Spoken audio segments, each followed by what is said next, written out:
All right, good morning. I think we can start now. We deliberately allowed some time for people to locate the venue, particularly those of us coming to the facility here. If you observe on the platform, what was communicated was that the class this morning will begin at 9:20. The 20 minutes is usually a caution for us to allow that 20 minutes for our people coming physically to arrive, and then we start. It's 6 minutes beyond that time, so we can start.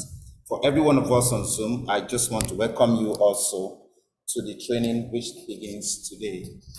Just a little ground rule that we will observe while we are right there virtually on Zoom.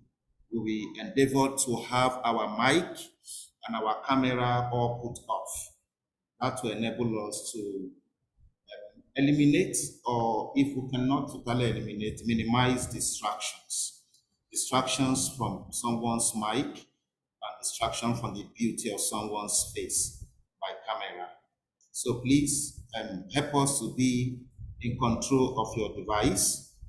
The host can override those two components of your device, the mic and the camera, but it's usually better that we take responsibility for our own devices.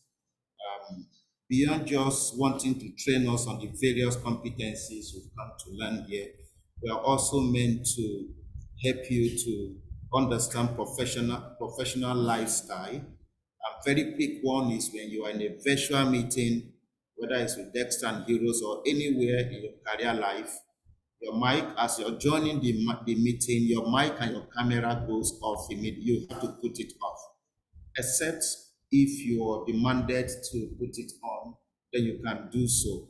There have been occasions where someone, right in our meeting, right in our training, I think we've had both a lady and a guy put their camera on, and they were not really properly dressed.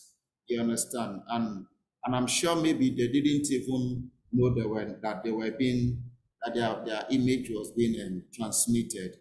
So it's also for our protection in case you are not in the position to be seen by others where you are. So please only put on your mic and your camera at the very point you're demanded to do so. Again, good morning. I'm going to be leading the discussion on project management this morning. Of the number of courses we run, which I know, if not all of us, most of us are running multiple courses, maybe up to 5. What we do is we approach it 2 per time. So meaning from today, you're going to take 2 of those programs and begin with project management and human resource management. You understand? So once after my session, which is expected not to go beyond 2 hours, 2.5 hours, will give you a little time to just relax your mind and rest. Some of us that want to grab something to eat may want to grab something to eat. And then you come back to the class again. Your facilitator for human resource would have arrived to take that session. So we expect that before the end of this month, by the 3rd week, this is a new month, right? Yes. By the 3rd Saturday of this week, of this month, we should have finished our human resources. And even if we have not finished our project management course, we'll just have like one more contact to complete that. The idea is so that by the 2nd month, you would have been able to take your next 2 programs. You understand? And then that is why when people ask us, how long does it last? And we say averagely 8 to 10 weeks. You understand? That's always our response to that. You understand? So please, at a point in your learning process, we are going to communicate and share a link on the WhatsApp group asking us to validate the programs you are running. Meaning, confirm for us the 5 programs you are running. How many of us are already migrated to the WhatsApp group? If you're not, okay, no, the other way around. If you're not on the WhatsApp group, can you indicate? Okay, awesome. Meaning communication can be efficient, can be effective across board. Many other things that I would have wanted to say, maybe as part of onboarding, being the first facilitator your meeting, I think for time's sake, we should put it in writing and publish there. One of them is how do you take your assessment at the end of each course? At the end of every one course, you take assessment. When you finish, like my program, project management, you take assessment.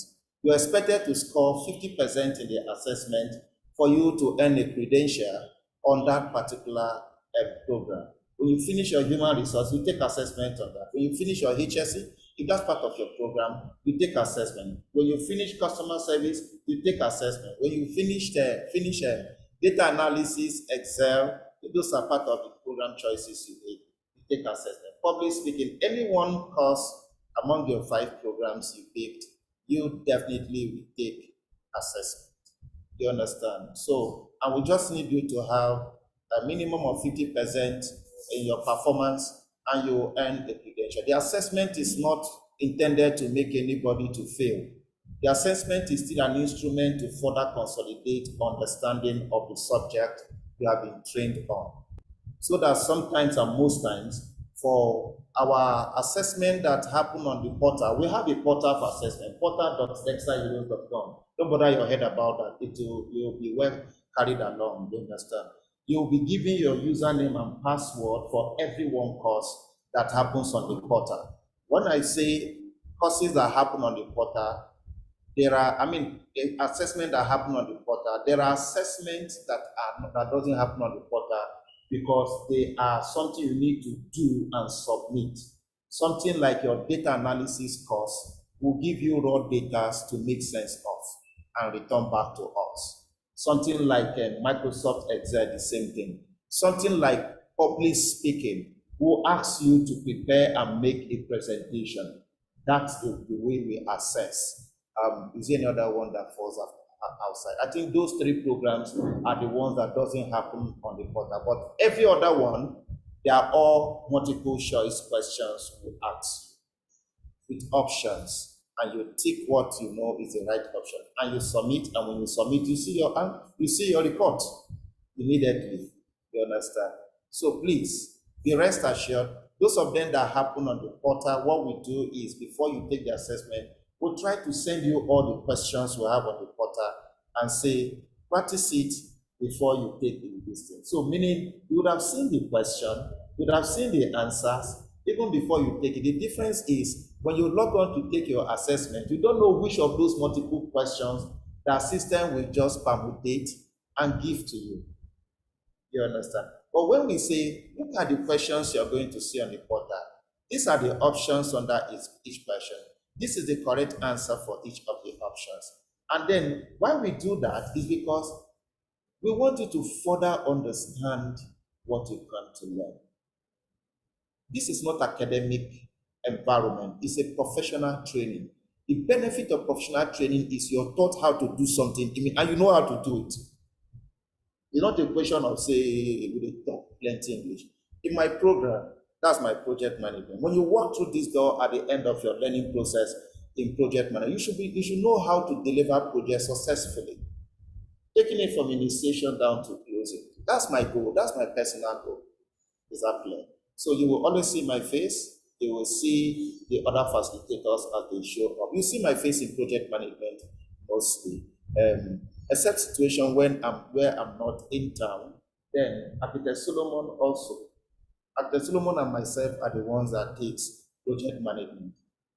A lot of time I'm outside Abuja for the same purpose, to help professionals understand how to do their job better. Throughout last week, I was outside Abuja. I came in yesterday evening because I needed to take my course this morning. So, but anytime you don't see me in class, tendency are that this man know the Abuja, he don't go to another work outside. So, but I will always endeavor to ensure that I'm with you as far as my own session is concerned. Is that okay? My name is Amadi, A-M-A-D-I. I'm fine with just my name, no title, no nothing. Is that okay? So, we'll approach the issue of project management together. I'm a PMP, just to give a background about myself. I became a PMP in the year 2012, and PMP is the highest honor anybody can hold, professionally speaking, when it comes to project management. The highest academic honor is PhD, if I decide to go the route of PhD in project management. But of course, I have my first degree in biochemistry and my second degree in international business management, University of East London.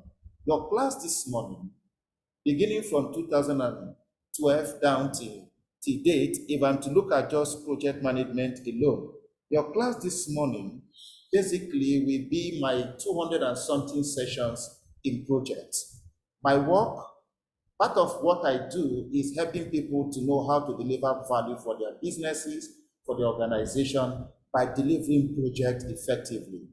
There are other angles of competence, areas of expertise that I hold, like organizational leadership, corporate governance, enterprise risk management. All these are areas that I help organizations to deliver more value or achieve more value for themselves. But for projects alone, when I calculate how many sessions I've had with professionals, both in DEXTER and Heroes, and outside DEXTER and Heroes, I should be hitting 220.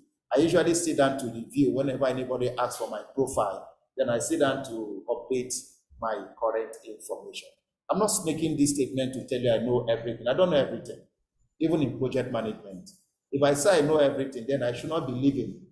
I should join my ancestors. Because any day you claim you have known everything, that's the end of life. So I keep learning. Is that okay?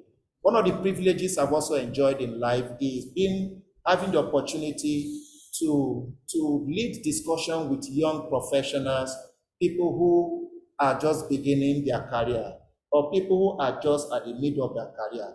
I've had every of those privileges. I've had privilege of working with people who are young in their career, just starting, like most of us are. I've had privilege of working with people who are in the middle of their career. I've had privilege of working with people who are already at the peak of their career exiting.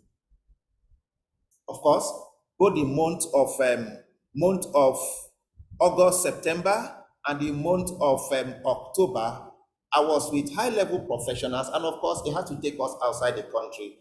One of them was to help them understand what we call corporate governance, and the other one was to help them understand how they should manage their risk from enterprise point of view, what we call enterprise risk management. And these were big directors and all that in the organization where they belong. You understand? Most times trainings like that, because they are big guys, they want us to do it outside the country. So having privilege of working with also young professionals, it helps me to also know what the need is and what indeed, how to also provide solution to those needs. Beyond project management, that's what I'm trying to say. I'm also going to be making comments, statements, guidelines, or guides that will help you even as you grow in your career. What other thing am I to say about myself? You get to know more about me. Please be free. Our relationship with you begins today. You've come to know DEXTER and Heroes, and everyone who works in DEXTER and Heroes. Our work is not just to train you and abandon you. Please, the door is always open for you to seek any help as far as your career is concerned. Is that okay? It could be now, it could be tomorrow, it could be in a year's time. We will always be with you to guide you as long as you reach out. Say, hey, I need help in this area. We can always provide that help. And remember, this doesn't come with additional charge. You understand? No. It's called post-training mentorship. Is that okay? So be free. Is it your resume you want us to help you look at? Yes, it's part of the thing we are supposed to do. Is that okay? You understand? Sometimes some people approach us and say, hey, I'm confused about where to focus in career. We can give one or two advices and say, hey, look at this area and so on. Be free. We want to encourage you to network also. Network with everyone in the class, both the fellow trainees and your facilitators. You never can tell where the network will get to. This is NCWS Hall. Our office is at the first floor. So when you walk through the passage and get to the first floor, suite 102, You have Dexter and Heroes office. I encourage you, if you don't mind, whether today or any of the days you come, you can decide to just speak in and all that. It's something. In fact, some of your classes we hold there because it's also big enough to house up to in a seminar setting like this. It can house up to 60 people when seated in seminar setting. So when your certificate is out, you will come to the office to pick it. Is that clear? So everything we are upstairs there. If you want to make yourself comfortable also, the restroom is upstairs, please. You can use just that. I think I need to start my work today. Thank you. I'll get to know us maybe during our recess, maybe we need to ask what's your name, this and that, just to save time. Please, let's get to know ourselves. Thank you so much. Let me approach my subject right away. How many of us know what project is? Please, in the class, the minimum of us here, the least any one of us has here in terms of qualification is first degree. That's the least. Some of us probably have our postgraduate degree already. What am I trying to say? Nobody here is a novice. You understand? Everybody here is educated to the highest level you can think about, because university or institutional education is the highest level of education. Is that okay? So when we ask questions, feel free to speak. Don't be scared to make mistake or to get it wrong. One way to learn something is even to get it wrong at the first time. If you get it wrong at the first time, tendency are that you will not feel that anymore when you are corrected. Is that clear? So when you're also free to speak in the midst of people, you're on yourself building your self-confidence. You understand? Which is one key element for success as you grow in your career. So I know sometimes in a group like this, when you want to say something, your heart, they pound, waiting people will talk, say, you understand? Hey, override that pounding of the heart and say what you want to say. The highest is, if you're wrong, you'll be corrected. You understand? I just need you to start building that confidence so that you can be able to push through any wall that you see on your pathway. In your own view, from your own perspective, speaking from your own soul, what do you think project is? Please, our manual largely comes in electronic version, in as much as some may be printed, yes, sir. So if you observe on the platform, the manual I'm using this morning has been published. You understand? And then they are producing some copies also. Everybody who is in the class here this morning will have a printed copy of that manual. But I'm just trying to say, bear in mind that most times we probably distribute our manuals in electronic version. I think for many reasons. Number one is environment. You understand? So as organization, we may not be as big as the Dangotes, but every organization is now being called upon to make their own contribution towards the protection of the environment. And truth be told, most people prefer what they can easily have in their device as compared to carrying paper up and down. You understand? So environmental protection is one of the things that also motivate us, among many other reasons, motivate us to say, do this. Earlier this year, we were printing, you see plenty paper everywhere. But obviously, most people will still tell you, I just need a soft copy, that's all. You get it? So please, just wanted to say that. My dear, in your view, project, you can sit, please.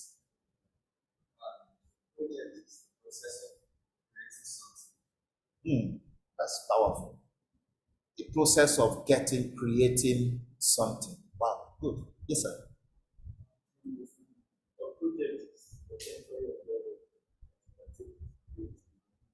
Okay, yeah, something that is temporal, an assignment, an endeavor that is temporal. We're going to break that down.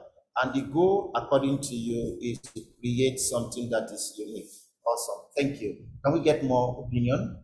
Yes. What's project? Those of us on Zoom, what we do is to use the chat box for our collaboration and interaction. Please always use the chat box to indicate what your view is. The way I asked what's project, you simply want to also maybe type in this my what I think a project is. And I always read it out from time to time and call out the name of the person that sent it. Is that okay?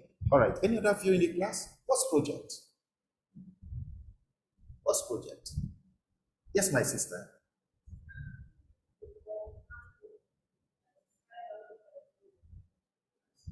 Okay. Activity, plan work carried out over a given period of time, and there's always a goal to achieve. You're raising your hand, my dear. A problem that needs.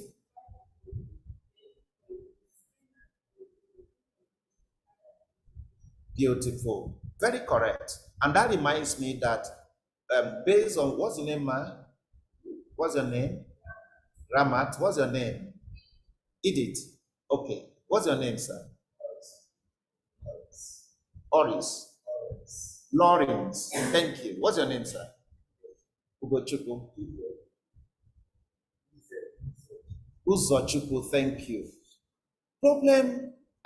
Project can also be seen as an effort we make to solve, to provide solution to a problem. And one of the things that reminds me is the fact that what motivates organizations to embark on projects is usually they have seen a need, which we can also refer to as a problem, or there is a demand, which also can be interpreted as a situation like that needs a solution. So projects are usually motivated by either needs or demands. So that's why I picked that. But if you listen to every one of us, we were consistent with few elements in our submission. We said it happens within a period of time. Am I correct? Yes. We said there's always a result. In fact, Uzo said the result is unique. But all of us were consistent by saying that projects always create a result. You understand? And I think Edith was helping us to see that even before getting into the result, there are processes that requires you.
So I'm saying if not every assignment is a project, what then are those features that I should look out for in every one assignment I'm given to qualify it a project? Number one, that assignment, like Uzo rightly helped us to see, must be temporal. To be temporal means most of us describe it in our definition. I know someone like what's the name again, ma? He said, Ramat was trying to help us to see that even in that problem, there's a deadline. I think he did also made a statement, and I think, what's the name again, sir? Lawrence also helped us to see that even that assignment you're embarking on must have a deadline to be completed. When an assignment has a specified end date or period, deadline, we say it is temporal. The word temporal means something that has a defined beginning and a defined end. Most times you embark on projects, most times you embark on assignments and you're told, Fatima, get this thing done within 2 weeks. Is that a deadline? Is that a deadline? Yes. They can also say, Fatima, whatever you're doing with you and probably other people, your team, we need this thing completed on or before 16th of December. Is that a deadline also? Yes. Those are the two ways we define deadlines for an assignment. So that we say we define a period that is not date specific, or we define a date specific time or period or date specific that the project is supposed to be completed. So my first point is, before you can call an assignment a project, that assignment must be temporal. 2, like you rightly said again, at the end of that assignment, there must be a result, not just any result. The result must be unique. What do we call a unique result? That is a result that your company does not have before.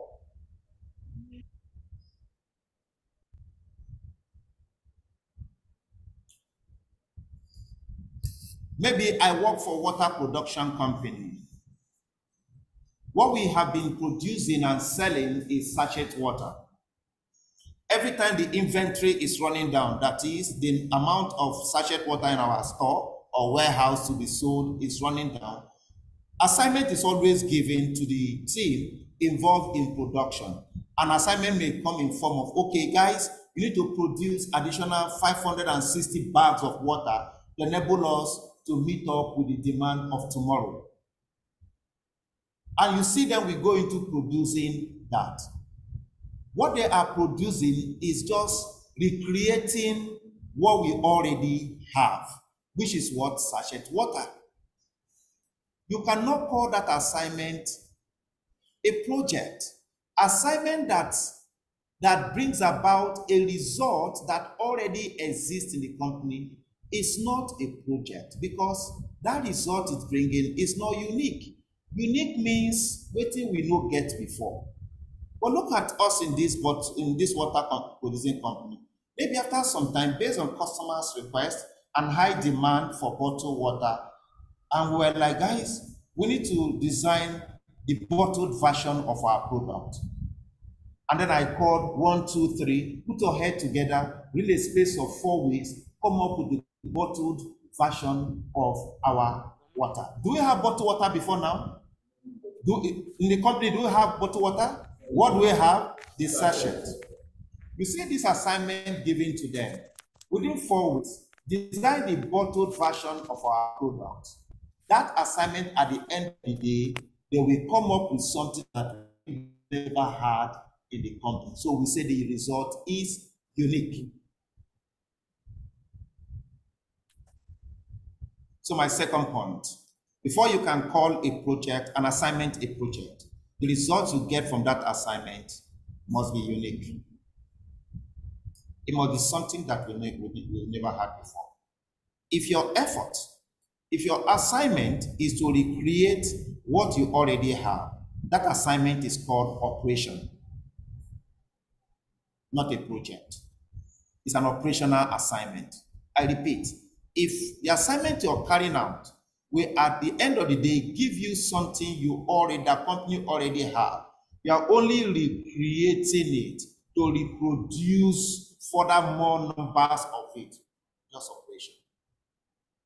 That's why in companies we have people who call operational managers, we have project managers too. These two features is what defines an assignment as a project. One. So next time you have an assignment, what's your name, man? Jennifer. So next time, Jennifer, you have an assignment, just ask yourself, any deadline? If you tick that box, yes, there's a deadline. That means it has fulfilled the first condition for being a project. The result I'm going to get, do I already have it in the organization? Does it already exist in the organization? If the answer is no, that's a project you have. The reason it's good to really identify or define the assignment you're embarking on, whether it's a project or an operation, is because once you qualify it a project, the approach changes. How you're going to handle it, how you're going to manage it changes. And that's what we are going to be learning today. Thirdly,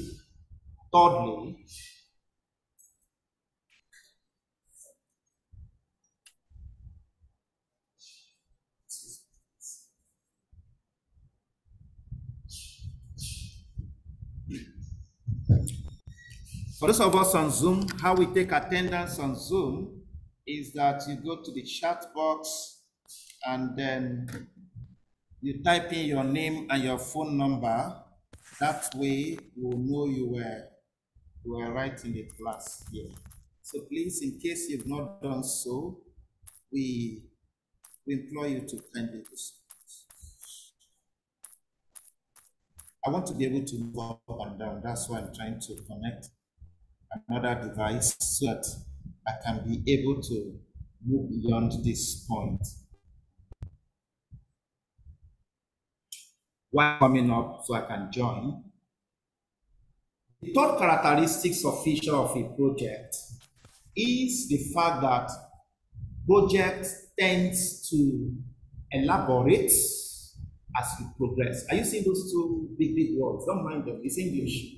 You understand? But you can break it down. See, there are two words: progress, elaborate.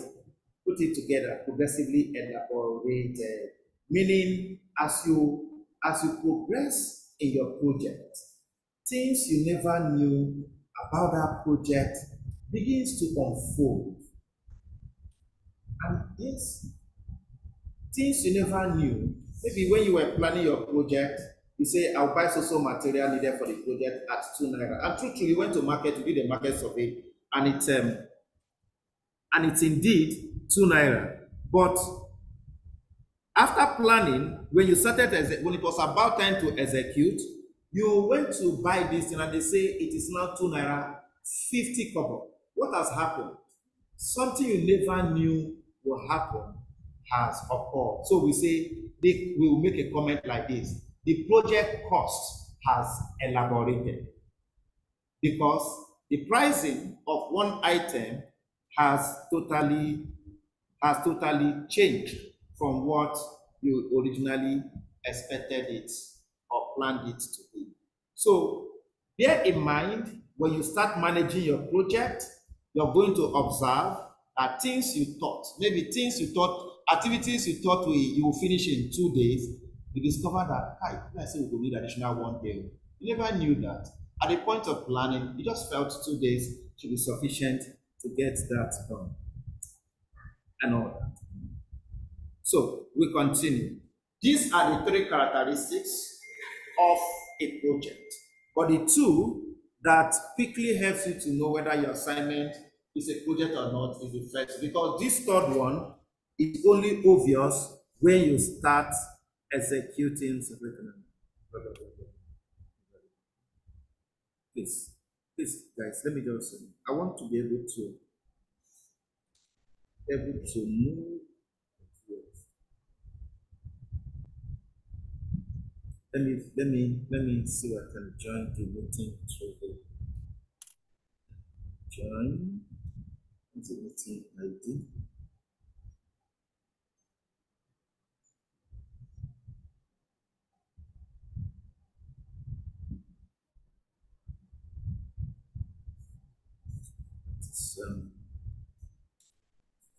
It's 820 5900 5486.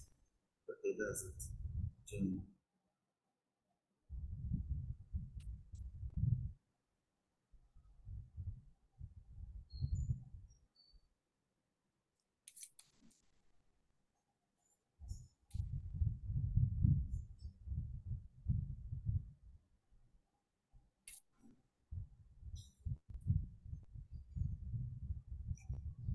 Why do companies have this habit of always carrying out projects? And the simple answer is that project is actually what delivers value to businesses. Project is what takes a business from where they are to that vision, that goal, that objective that they aspire to be. I'll give you an example. Imagine your organization for the past 5 years. You always have closed your books every year with a profit margin of 10 million naira. Anytime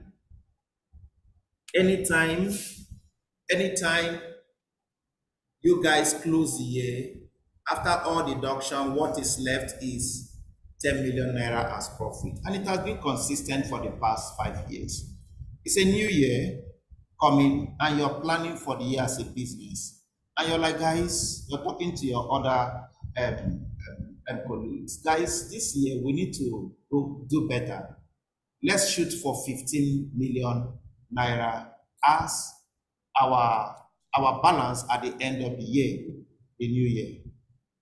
How much additional value are you introducing in the new year? 5 million. The real question will be, what are we going to do that will give us additional value of 5 million? The only answer is we need to embark on projects. We need to identify projects that company will do that will deliver that value worth up to 5 million naira. That is the meaning of the image you see on the screen. What we are saying is that project is what takes an organization from where they are to where they desire to be. In this case, our current position, profit margin, was 10 million. But our future state that we want is 15 million. How do we get to that future state? We need to think about projects to embark on. So project delivers value. In my own language, a business will be dead. Please, can you give out? Can you give out? Thank you. A business will be dead if that business does not think about projects to embark on. A business may not remain sustainable. Do you know why I use the word dead? Because what sustained you yesterday may not continue to sustain you today because of how the business environment keep changing. The dynamism when I use the word business environment, I'm talking about the corporate world. Is that okay? You understand? So for companies to remain competitive, for companies to continue to achieve their desired objective, they keep thinking about project. So more will come in. They keep thinking about project. That is what we are saying. That project is what creates value. If you understood what I said, imagine an organization that runs year in, year out without projects. Show me one, and I'll show you an organization that will soon read on the news that they have liquidated, that they have closed up. Permit me again in my own words. What I'm simply saying is that the blood of every organization is project. And you know, blood keeps things alive. What keeps organizations alive is project. If that be the case, it means everybody assigned to manage a project is strategic. It's very important. is extremely very valuable. It means organizations at the same time are also looking out for people who can effectively and also competently deliver projects successfully. And that is why for me, I tell people, in any professional development or the professional development you want to acquire, let project management be one and very, very first of them. Sometimes people misunderstand as, okay, project management is about people in engineering. No. When you come to every organization, they have their own project. Let me give you an example. We are purely an administrative company, for example. What we do, our work just involves sitting in the office and doing some work on computer. Let me, for example. But we discovered something. Our resumption time is what? Is 8 o'clock. Our closing is 5 o'clock, for example. But the first person that come to work every day, on the average, come by 10 a.m. And he say, as an open secret, when he come by 10 a.m., he go write 7:05. Anybody connect to what I'm talking about? When he come by 10 a.m., he's the first person that came, he will write 7:05. Because if he write anything like some minutes to 8, his colleagues who are yet to arrive will be angry. They'll say, Jennifer, you are going to spoil show. Why you write, say you come by 7:55? You know, so what will I write? And now, if all of us write 7:55, then we ask, you all come at the same time? Whereas there is nothing like staff boss probably that have brought everybody at the same time. So that's why maybe I wrote 7:05. The next person that came by 25 minutes past 10 will write 7:10. You understand? The next person that even came by 11 is one that will write 7:20 or 35, and then register is good. We know it's a problem because we are not investing the total number of time per day we are supposed to invest into work. Extrapolate it. Look at how it goes. Time, now money. Have you heard that song before? That's the highest currency we trade. Time. That's the highest commodity we sell. Time. No matter what you do, what you're selling is time. And that is why when people are employing you, you're negotiating how much we are going to pay you. What are we negotiating? We're negotiating your 8 hours per day. What you're sitting right there at that seat in interview doing is, you want to sell your 8 hours every day, minimum. And we're saying, how much we will pay you? And sometimes the price comes somehow, you say, no. Why are you saying no? Because you feel it's not sufficient for the time, for the commodity you want to give in. You understand? So that's why the song, the musician that say, time and money, absolutely right. So if we are losing 2 hours every day as an organization as a result of late coming of staff members, it's impacting on our bottom line, on our profit, it's impacting. It means if we're supposed to be making every day 10 million naira, 10 billion naira every day, that means we are making less because 2 hours of production is lost due to late coming. Is that a problem? Is that a problem? Yes. But that's our current situation.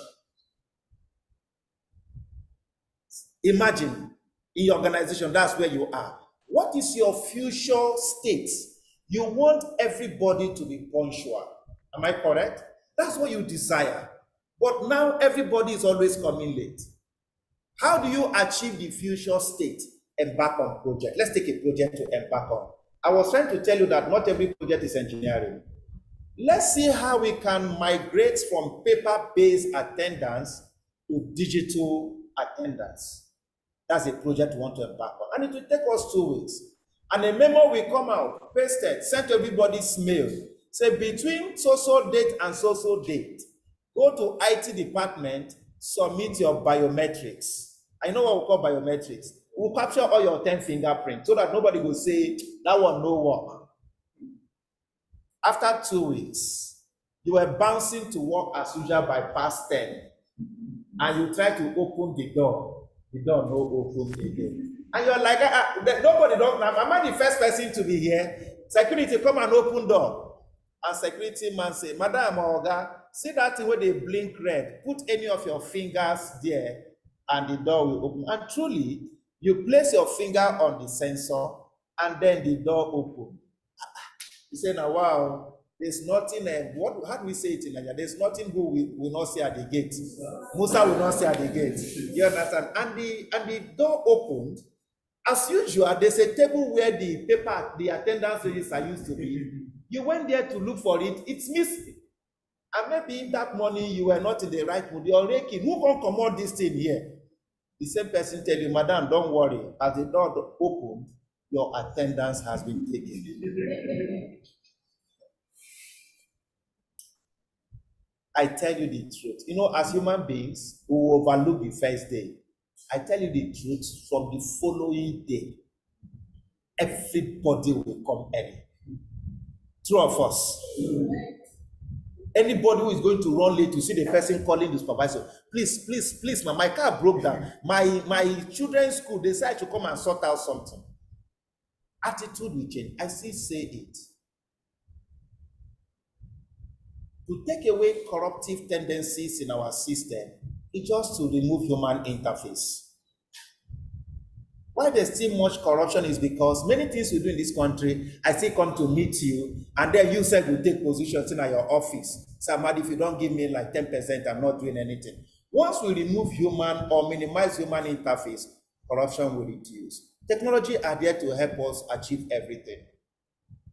And whether we like it or not, that technology will surely catch up with us.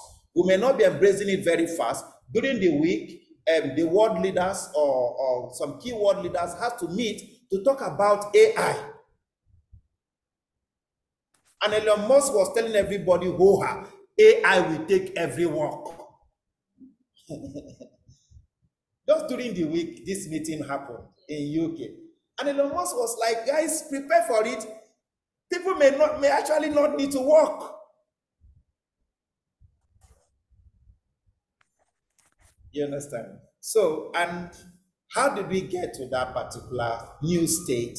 We just thought about project. I think I've made my point here. And the point is simply, as a business, if you want to improve, I'm talking to us because I know today you may not be thinking you're an entrepreneur. Tomorrow you will be. You understand? No, most times we don't really know the fullness of our life story, but it evolves. As we grow, begin to, okay, now this is not supposed to evolve. I'm saying this so that tomorrow also, even as you are working for that organization, you can tell your organization, guys, if we want a higher value, maybe we think about the right project to embark on. Let me move on. What is project management? Don't mind me. Sometimes you need to be drawing me back. I talk too much when I train. It's when I'm in my comfort zone, like project management. You understand? I just be talking. What does it mean to manage a project? Managing project is about applying everything you have. Be it tools, knowledge, skills, techniques, applying everything you have to effectively manage the team. Please pay attention. One of my advice when I lead discussions in learning, I tell people, do a lot of listening. You understand? Do a lot of listening and less of writing. Why? Because tendency are that the brain may not be able to do those two things at the same time. Especially when you know there's a material to revert back to. There's a material to revert back, and this meeting, this class is being recorded. I'm recording it as I'm speaking. So at the end of the day, I'm going to pull down the record and I'm going to share it on the platform so that you can still replay. I'm not saying don't write, but make it minimal. You understand? So that you can also still participate. What does this definition say? What's the summary of it? That managing projects is about applying your skill, your knowledge, your tools, your techniques to effectively manage the team. In a simple word, it's saying managing project is about leading the team. Using everything you have to lead the team. Why? Because it is the team that is responsible in carrying out the activities of the project. One of the things you do in planning, when we come to planning discussion, is you must identify all the activities that need to be done throughout this project. Another thing you will also do in planning is assign responsibilities to these activities. In execution, make sure everybody is doing what they are supposed to be doing as we planned it. When you do that, we say you're providing leadership. When you ascertain that Ugochukwu Uzo, right? Uzo is doing this activity A, and Uzo is sticking to that 3 days, so you say make activity A last. Uzo is not spending beyond that 500,000 naira that activity A is supposed to take. And Uzo is building exactly the specifications that the result of activity A is supposed to have.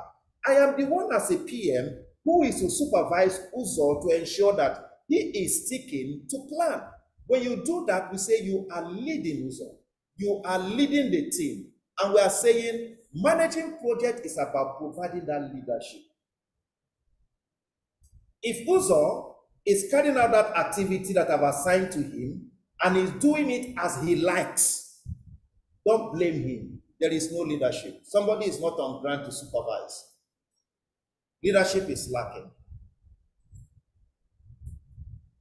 So this definition of project management is saying that managing project is about providing leadership for the team. Using everything you have to make sure that you lead the team effectively to deliver the result of the project. We also saw that managing project is about applying everything at your disposal to make sure that the result of the project is delivered successfully, according or in line with the specifications, the requirement. The word requirement means specification. So project management is about delivering that project result successfully. And when do you say the result of a project is successful? When the need of the sponsor has been met. When the specifications that the sponsor asks you to create has been created. Successful.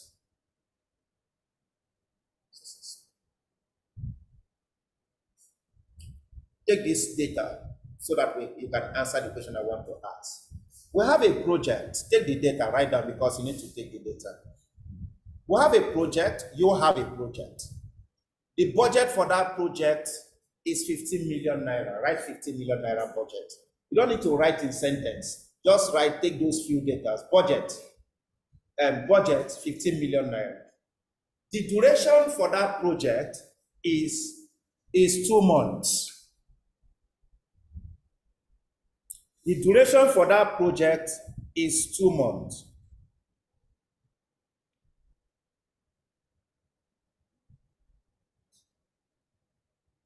Maybe specification, just write, you have 15 specifications to be delivered.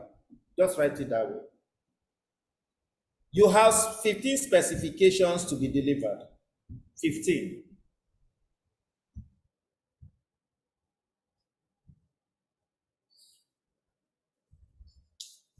You can write scenario A. Scenario A. If you want to write it, to write. If you want to put it in your mind, Scenario A, you completed the project, you spent 15 million naira. But it took you 4 months to finish the project. You delivered all the specifications. How many specifications? 15. You delivered all the 15 specifications.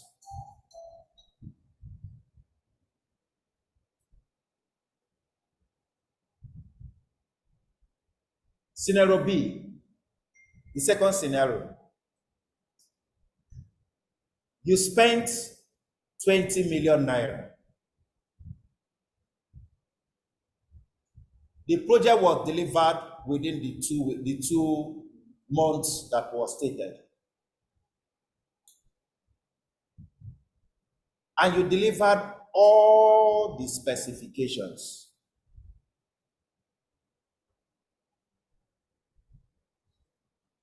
The scenario C, The project was delivered exactly at that 15 million naira.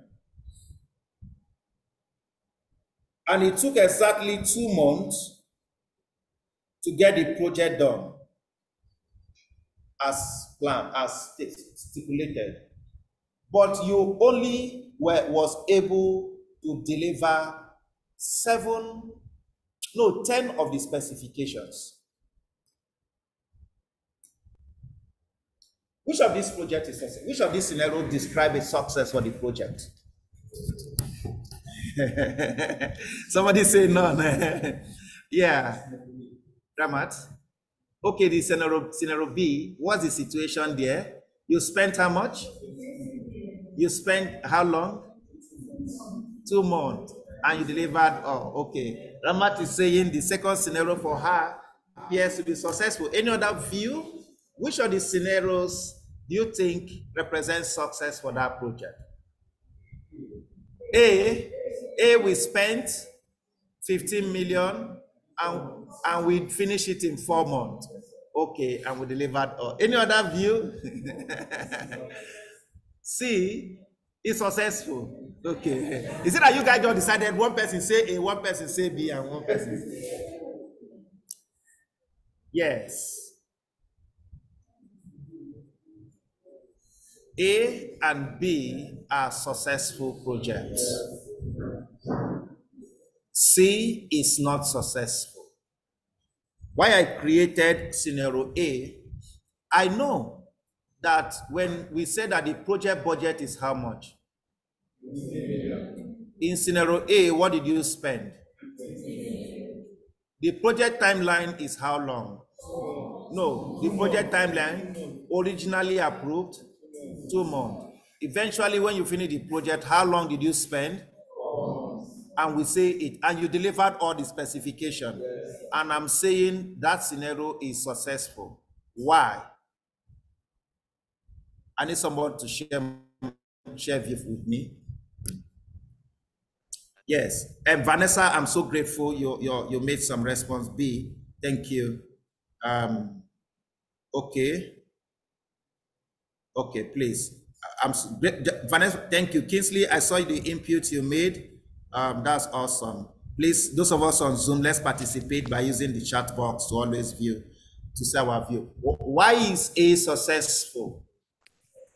My dear, please. Correct?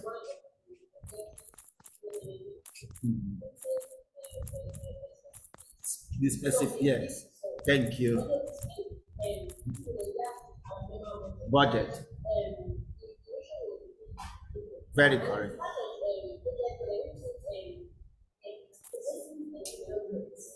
I owe you one Coca-Cola Coke.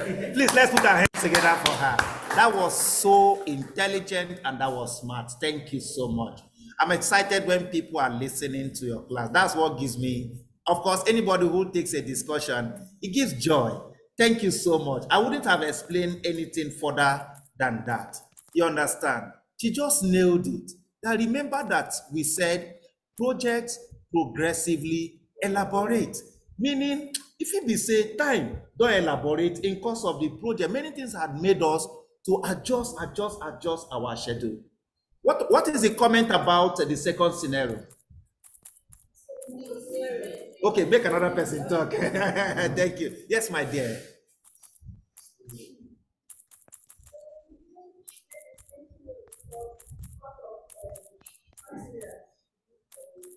Yes. Yes. Yes. That's what caused that. Thank you so much. Which is another way of saying the cost elaborated for that. Thank you. Awesome. Now, we are very correct. And because, again, you're not the one who provides this extra money, correct? When the cost change, who did you meet? The sponsor. You met the sponsor say, Madam, Oga, this thing don't change you. And even if they doubt you, they will do their own independent market search. Am I correct? Yes. At the end of the day, they are the one that approved or reviewed, that's the right word, reviewed the budget from 15 million to 20 million. They are the one that reviewed the duration from 2 months to now 4 months. But scenario 3 is not successful. If you spend the money exactly the way you were given, and you spend the time exactly the way you were given, but if you build a wrong result, you're not successful. So success of a project is based on your ability to deliver all the specifications that the sponsor asks you to deliver. You know what it does for us, this statement? Next time you manage a project, don't just bother about delivering within budget. Don't just bother about delivering within time. Bother also about delivering according to specifications. Those three, now keep let them be. They know they leave themselves out. You cannot leave one and the other one, and then take the other one. Thank you. That was brilliant. Thank you, my sister. Also, what's the name? Kemi. What's your name, man? Oh, are you online too? Okay, Vanessa. We have Vanessa online. Thank you. Yes. Help me.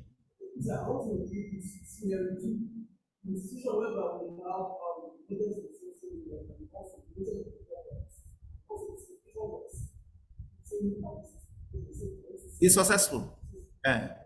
Yes. The point is that you made the specification. But the scenario, okay, yes, you made the budget, which is, in fact, is what we are praying. We are praying that you should not come and ask us to review budget. That your scenario is what every sponsor is begging and praying. Say, don't come and tell me for extension of time. Even as you're praying, there are changes we cannot control. You understand? Marketplace conditions, that it changes in price, are things that is under nobody's control. It's under economic factors. You understand?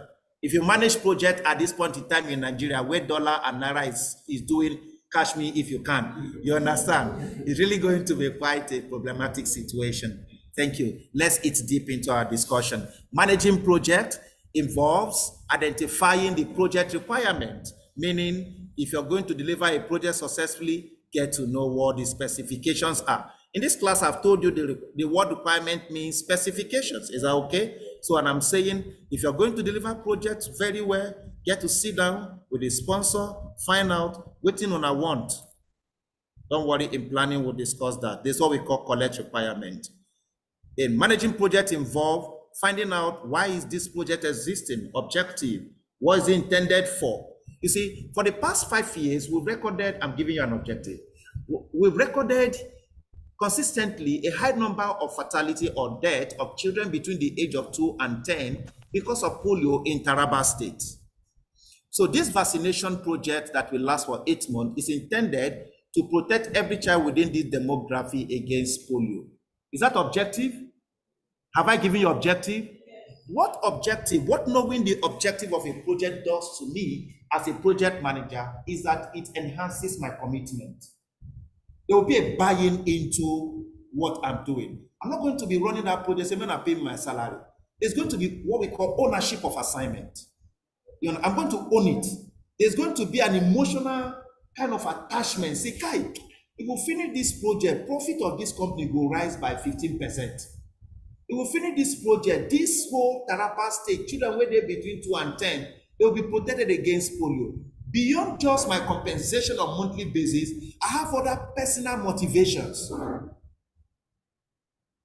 That's why we say, don't just run projects. Say, they say my manager, find out why is that project existing. It enhances commitment. And communicate this objective down to your team. So that when I'm working, I will understand that I'm fulfilling a particular objective. Somebody asks me, what do you do? And I say, I help people to deliver better value for their organization and for their businesses. And they say, what do you mean? I say, I help people to develop better. That's what I do. And it gives me joy for doing that. A lot of time I walk on the road and somebody will stop me and say, Amadi, that's the way you teach us that time. In fact, I've had one before. I didn't even remember his face many years back that we trained him. You understand? He stopped me at area 3. I think they had a meeting. He was rushing. He said, so that thing you told that time is working now. I think it was just what did I'm trying to remember where did I meet her? Where did I meet her? Where did I meet her? I'm trying to remember just last month. And she told me, she said, it is the project management I did in DEXTER and Heroes that got me the job that which is in the development sector, what we call NGOs. You understand? That got me to where I am right now.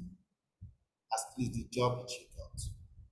It makes me, I feel fulfillment at that point in time as a facilitator and also as a member of DEXTER and Heroes Consulting as an organization. Is that okay? So it makes me fulfilled. And so on. So what are we trying to say? If you know objective, why the project, the objective of your project, it enhances your commitment, your approach, your attitude towards the work you are doing in that project takes a different turn entirely. Furthermore, managing projects is about taking the needs and expectations of key stakeholders into consideration. I will avoid the temptation of talking about stakeholders now because there's a point I need to discuss stakeholders.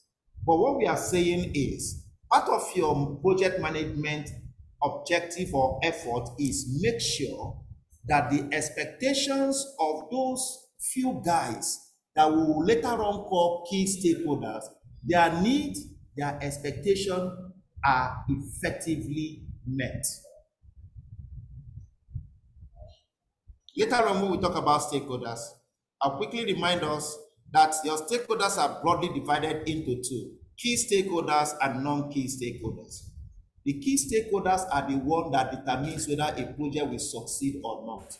No matter how good you are as a project manager, your inability to effectively manage your key stakeholders will cause that project to fail. There are no plenty. Now human beings they deal. If you like, you call them principality and powers in the project. A PM, my work is find them out very early and begin to know what do they want, what's their expectation, and make sure that I fulfill those their needs and their expectation. I'll name some of them for you to know. The sponsor is always at the top as number 1. And guess who is at the number 2? Now you. The project manager always is the next person. Guess who occupies the number 3? The project team. You know, a lot of time people don't think that their team members, project team members are key stakeholders. And until you understand that, you treat your team anyhow. You can't tell me that group of guys who are spending minimum 8 hours every day to see that the objective or the result of a project is delivered, and those people are not key. Sorry, you never will convince me till 100 years time.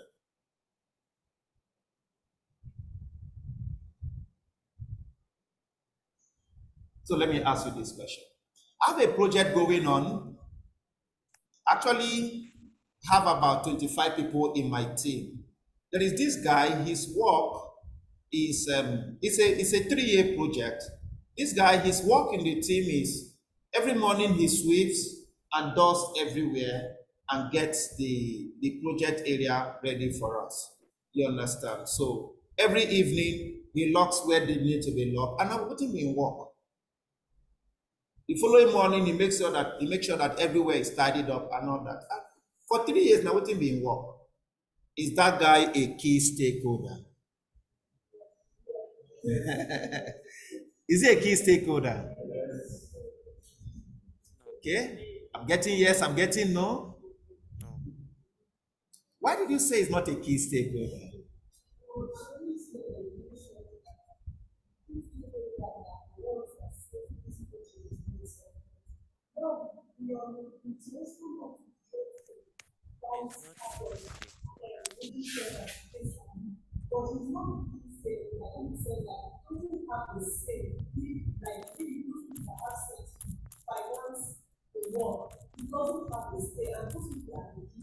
Thank you.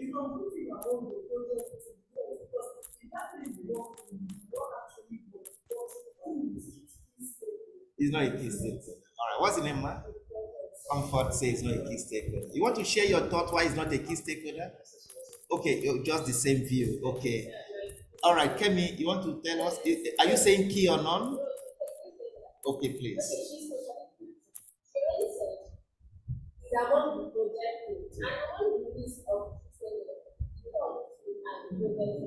So you're saying the guy is not a leader, it's not by maybe making decisions. He's also making decisions, right? What is that? Imagine, okay, that guy, you want to work, how the guy is working.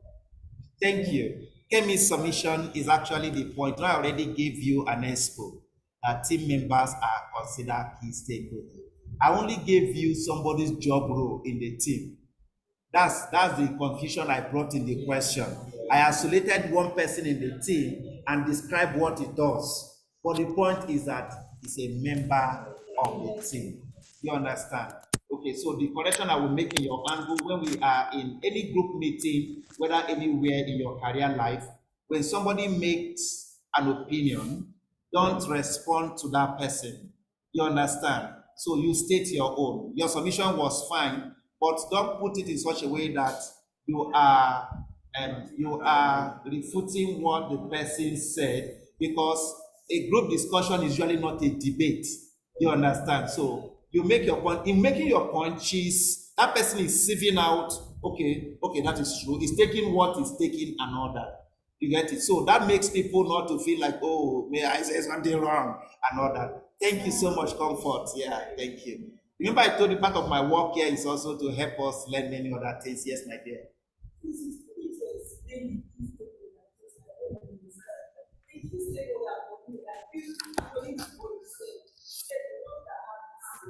I say they are the one that determines whether a project will succeed or not.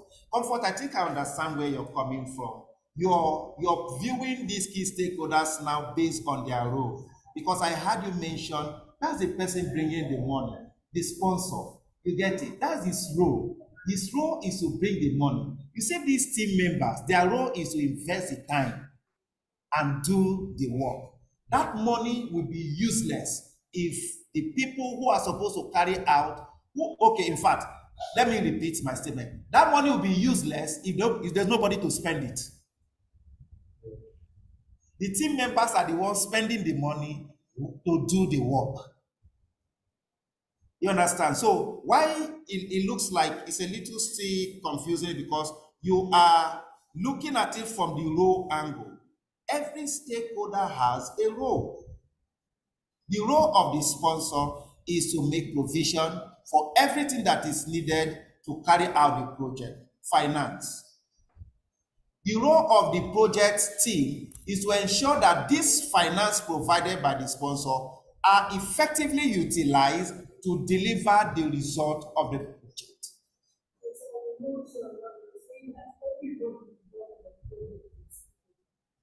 You have gotten the mathematics very, very correct. Why I said, I say I don't want to fall into the temptation of talking about stakeholder. When I get there, the definition of stakeholder is what you said. Every human being in a project is a stakeholder. But if you observe now, I'm only talking about a family of a stakeholder, the one we call key. You understand? Key stakeholders. That is where my interest lies for now. And I'm saying managing projects also involves you to ensure that the expectations and the needs of these few key people among the huge array of stakeholders, these few ones, their needs and their expectations are met. I'm using the word few because they are usually not plenty. But if they cough, find out why they are coughing. You understand? Because if it be a problem in the project, you don't ignore the coughing. Is that okay? Thank you. We'll do stakeholders analysis. You discover that the man who is supplying you something for your project is a stakeholder. You get it? You discover that the accountant who is in the accounting department, he not even sabi waiting at the face, so but his work is to ensure that your financial request is being attended to. Is a stakeholder. So we'll now say that anybody that has anything to do in the project is a stakeholder. Anybody that will be impacted, or if you like use the word affected, whether it is positively affected or negatively affected, is a stakeholder. Government wake up one day and say, this land NCWS is, we need it. So we want to take this building away. NCWS is a stakeholder in that particular. Maybe they want to construct a national library here now. And they say every land belongs to government. The government can decide to just compensate you. You see, in course of that project, NCWS is affected negatively. They are stakeholders. Comfort. We'll come to stakeholders later. But let's not lose touch. What is the point? Managing project is about managing stakeholders. It means a project manager must also be a good relationship manager. When you think deep about working with stakeholders, it means relationship. If you don't know how to work with people, delivering project will be an illusion, to be difficult. Don't worry, nobody was born with the skill of knowing how to work with people. It's not a talent. I know that our temperamental dispositions may actually place some of us at an advantage. Some of us are cholerics. Some of us are melancholics. I don't know, sorry if I'm saying things you've never heard before. Some of us are phlegmatics. Some of us are sanguines. You understand? And if you belong to those extrovert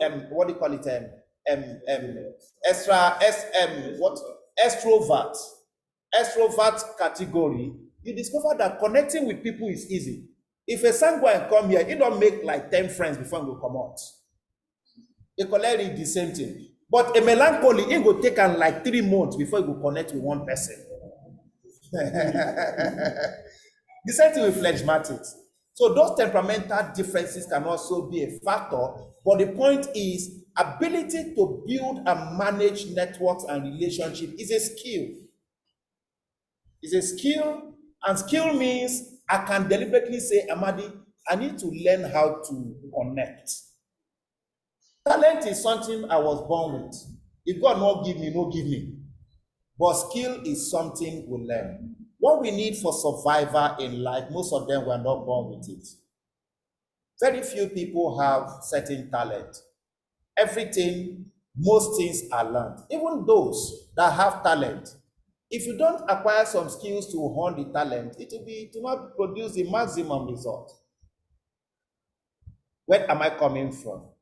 Managing projects is about managing stakeholders' expectations, key stakeholders. When you manage projects, you need to also make sure you are balancing what we call constraint. Again, today for front, inside today's discussion, I hope we'll meet up. You understand? There's what we call the constraint of a project. And there I will show you 6 common constraints. What are constraints? Factors that want to limit you from achieving any of your project objectives. And truly, when I run project, I have several objectives. Let me mention some of them. I want to make sure, say, the risk where they see no they happen. I want to make sure I deliver within budget. I want to make sure I deliver within time. I want to make sure that my team members are kept motivated so that none of them will begin to say, Oga, I'm resigning. I want to make sure that other stakeholders apart from my team are also kept happy. I want to make sure that information are getting to stakeholders as they need it. Several objectives. I don't want to have issue with the vendor I'm working with. Any external third party that is doing anything for me in my project, what we call procurement, you see that. I don't want to have issue with that person. That's an objective. Anything that will work against you achieving any of those objectives come under the concept of constraint. And I'm telling you that when we manage projects, part of our energy is to balance constraints. The word balance, the principle, the idea behind that very word balance is find a way around it. You're running a project, it's like your cost seems not to be enough. Can you find a way around it? You see, every time that there's a change in price, that you go to knock the door of the sponsor, madam, we need more money. No. Sometimes as I go to Wuse Market to get the material for my project, and they say it is 10 naira. But what I budgeted to spend was 99 naira per unit. And Wuse Market is saying 9 naira. You know, one of the ways I can try to make sure that I find a way around it, I will call and maybe find out from Suleja Market. I could have a friend who lives in Suleja. Help me check whether I can get this in Suleja. And the guy gives me a report. He said, yes, I saw someone. The guy said that it is 8 naira, 80 kobo he can sell. Are you serious? Now remember, I have to put into consideration the cost of logistics, both going and coming. But look at my strategy of still balancing my constraint. I'm going to get 25,000 piece unit of this. Please get me the contact of the guy. Let me speak to him. I have not moved from where I am. And I spoke to the guy. Okay, my friend came to you. He said you can give us this thing at 8 naira, 80 kobo. Wow. Is that the best you have? Can we pay you 8 naira? What am I doing? I'm negotiating. What is my plan to spend? 9 naira. So even his 8 naira, 80 kobo is still a comfort zone. But I still need to, he say, okay, you know that this thing, and I'm saying, okay, what can you do for us? It's okay. What we do is that we can give you 8 naira, 70 kobo. It's fine for me now. I say, but for me to buy from you, now you go deliver. You carry and come my location. You understand? Because I'm buying many. You know, there's what we call economies of scale. And there are benefits for that. One of them is when you're buying something in volume, there are a lot of discounts you enjoy. Even if the discount does not come directly on the product price, it can come in terms of logistics. And then it's okay. He says how many of buying? We are getting not less than 25,000 units of that. It's okay. You guys be case. Don't worry. We'll use our truck to bring it to your location. What do you think has happened to me? I've cut off cost of logistics for that product, for that material. What did I just say now? In summary, what I just said now is balancing constraint requires creativity. Balancing constraint requires resourcefulness. Balancing constraint requires you to think outside the box. Not every time when problem happen for your project, you go to disturb your sponsor. Say, give me this, give me that. Think about the solution. That's the concept of balance. Think of a way out without disturbing the person, the sponsor of the project. Let it be that when I'm knocking door, you say, I have tried everything. I'm not saying that you never knock door to ask for something to be reviewed. You surely will. But if you're creative, if you're resourceful, you will reduce the number of times you do that. And that's what we are calling you. Beyond project management, I'm calling you also, please, in your career life, be innovative. Everybody wants to work with someone who is innovative. Someone who thinks about solution. Don't bring solution to your boss without, don't bring problem to your boss without solution. As you're bringing the problem, bring a number of solutions you're suggesting. Let him approve one. Hear him in a 6 months or 1 year later. He will say, one thing I like about Zaina is that though she will be giving you a situation, but she's at the same time giving you option of way out. You yourself seated here, that's the kind of person you want to work with. You will enjoy working with such kind of people by the time you have gotten to some leadership position and you're leading so many people, supervising so many people, and you don't want too many problems all the time. And you have this group of guys, they have problems, they get solution. At the end of the day, when your boss gives you an assignment, what she's looking for is results. He's not looking for you to come and give excuses. Balancing constraint also means get the result without excuses. My former boss, we say that excuses are signs of incompetence. And I want you to work with that mindset in your career life. When you're given an assignment, think about results. Don't think about excuses. Every excuse is excusable, at least even if it is from the point of view of the person who is giving the excuse. Meaning every excuse makes sense, but an excuse will go short. Does the excuse pay bill? Now you have given me the excuse. Is it going to pay salaries? Result pay salaries. Result pay bills. Psychologists, I'm not a psychologist, but they tell us that once you tell your mind you cannot, your energy shuts down. Your energy shuts down. So even when you are faced with difficult situation and you still feel I can walk through, in as much as my boss, my former boss, many years ago, when I was working in Port Harcourt, was tough. But one thing I love about her is that she does not take a no for an answer. My boss give you assignment, you come to tell and say, man, because of ABA, when she finished talking to you, when you get home, you go look yourself for mirror, ask yourself, now me, madam, they talk to like that. To wash you down, to make you feel less human being. Simply because you're giving excuse for not producing, giving the result she gave you. And guess what she helped us to see? I don't know about others for me. She helped me to see that this war where they here, road there. Now barricade, now war or road there, you can pass. That's her life. That's her life. You understand? So please, I want you to walk that way. Mindset. It's a mindset. You get it. Thank you. Let me move on. Managing projects. When you manage projects, there are 10 areas in that project that requires you to pay attention to. I will introduce you to them, please, even as you during the week look at some details about them. Is that okay? So you're going to manage the scope of the project. What is called project scope? We speak it in our everyday language. Hey, no, it's not part of the scope of this project. It's not part of the scope. It's not among the scope of the project. This is part of the scope of the project. Project scope means project works. WORKS. Every work where we go do from beginning of the project to the end comes under the description project scope. So when you speak and you make comment like, this thing is not part of the scope of this project, you are saying it's not part of the work we are supposed to do in this project. Project scope management is project work management. Why is it a special area to manage? Because project has a budget specified and project has a timeline specified. If you don't manage the work of your project very well, you may find yourself carrying out works that are not part of the project work. And what will be the implication on budget? It will shoot the budget high.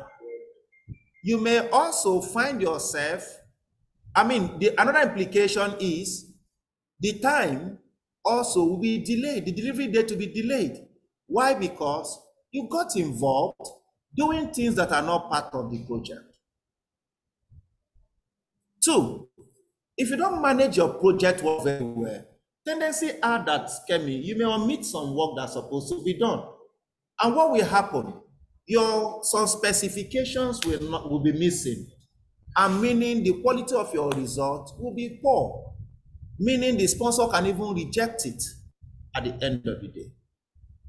So if going above the project work is a problem, going below the number of work to be done in the project is a problem.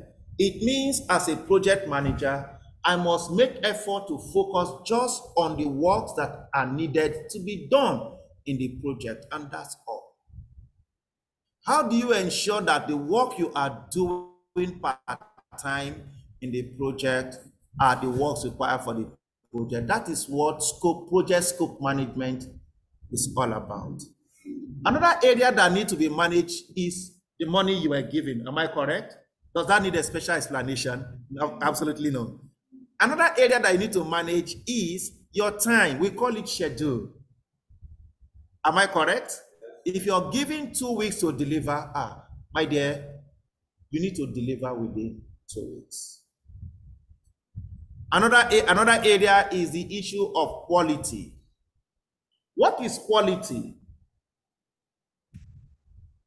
What is a quality project result? Anybody want to just view? Point. Yes, my dear, please go ahead. You can always sit, man.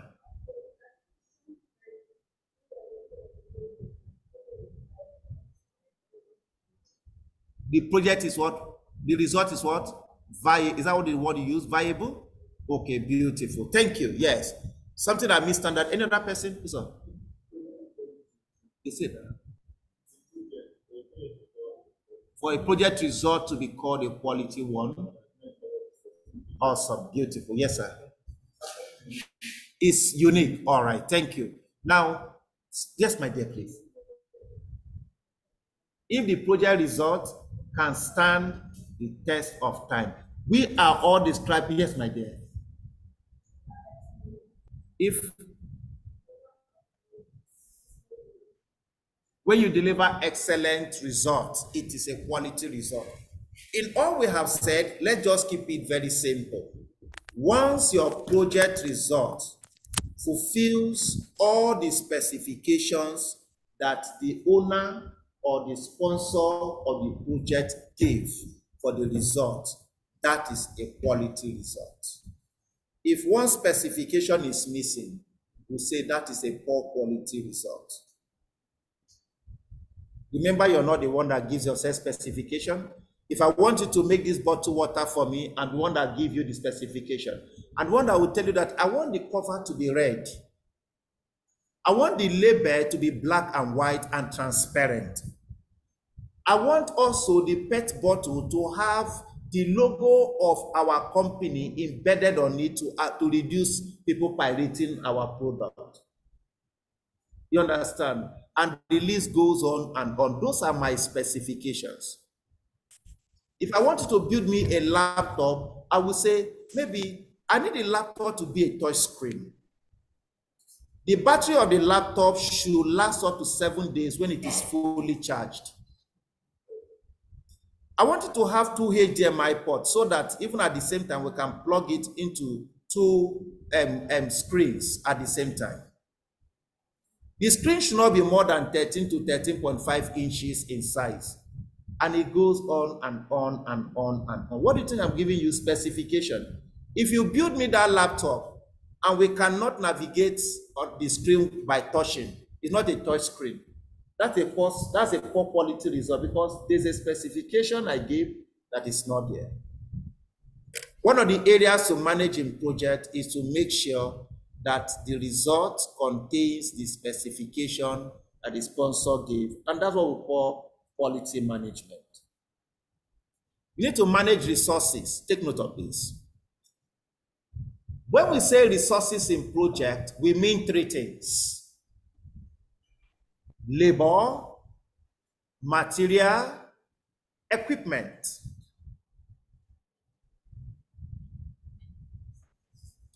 Whenever we use the term resources in project environment, we have 3 things in mind that we mean. 1, labor, the people that work on the project. 2, material that they will use for their work.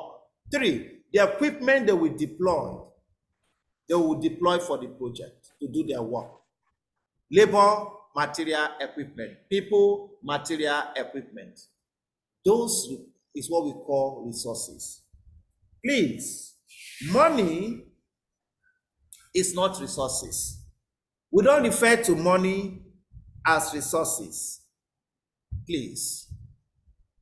Money is referred to as cost, even as you can see, standing alone.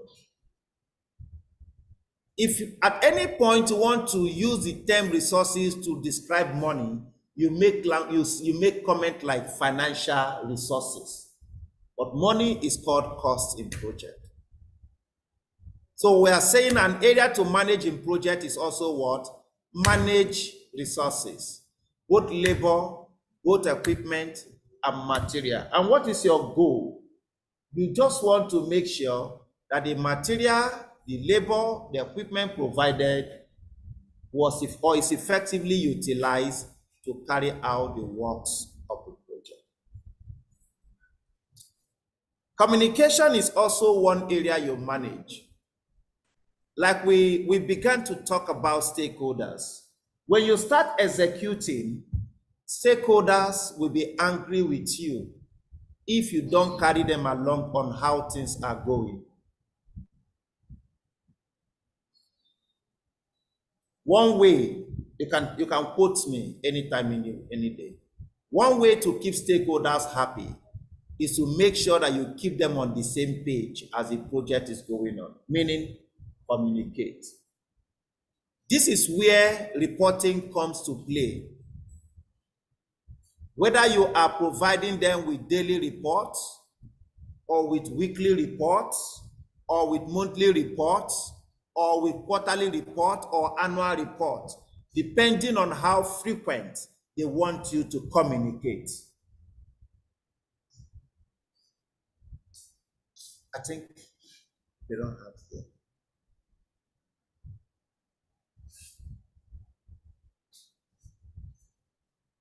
Another area we manage is risk. There's scarcely, and there is none I have seen, any project without risk. So you need to deal with it. Most times when we manage projects, we come to a point where we will bring in people from outside our project to do something for us. Angel, has it gone round? It has gone round, right? Anybody, if you don't have, can you raise your hand? Just one person so that they can roll out for you. I said most times in projects, as project is going on, you may find one area, one work inside your project, you feel like, I think I should bring someone outside my team to do this thing for me. For many reasons. It could be because nobody in your team has the experience and competence to do that particular work of the project. Two, it could be that we don't get the equipment to do this particular work, and if we say we'll go hire equipment, we will spend more. So why not us just look for a company or an individual that has the equipment and has the competence to do it, so we can outsource. Anybody had that language before? Yeah. So that we can outsource that part of our project to the person or to the company. Anytime you take that decision, we call it procurement. I think since we connect with the word outsourcing, anytime you outsource any part of your project work to be done for you by another party other than your team, you're procuring. Procure means to buy, to purchase. You're buying the services of that party to do something for you. This is a third-party arrangement. It needs to be properly handled. If it is not well handled, that relationship can go sour and a court and go feel find yourself. Apart from the word outsource, another word we use in Nigeria is sublet.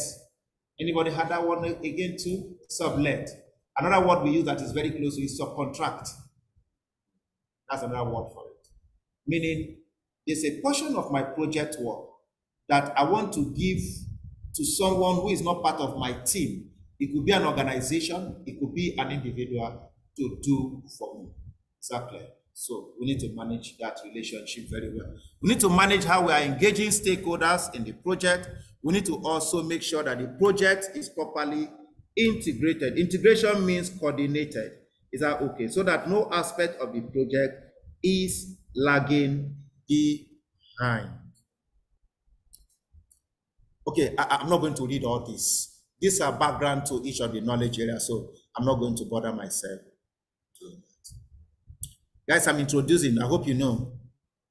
So when I finish my introduction, I will start taking the discussion following the life cycle of a project. I will take you through project initiation, then I'll take you through project planning, then I'll take you through project execution, then I'll take you through project monitoring and controlling, and then project closing. You understand? So that is how our discussion will flow. All this I've been doing since morning has been just to build block, build foundation, explain concepts, explain some principles before we go in there. Is that okay? But it won't take us time and we'll do that. Yes, my dear. Integration, the word integration means coordinate. And I think what I have on the screen will help us understand very well.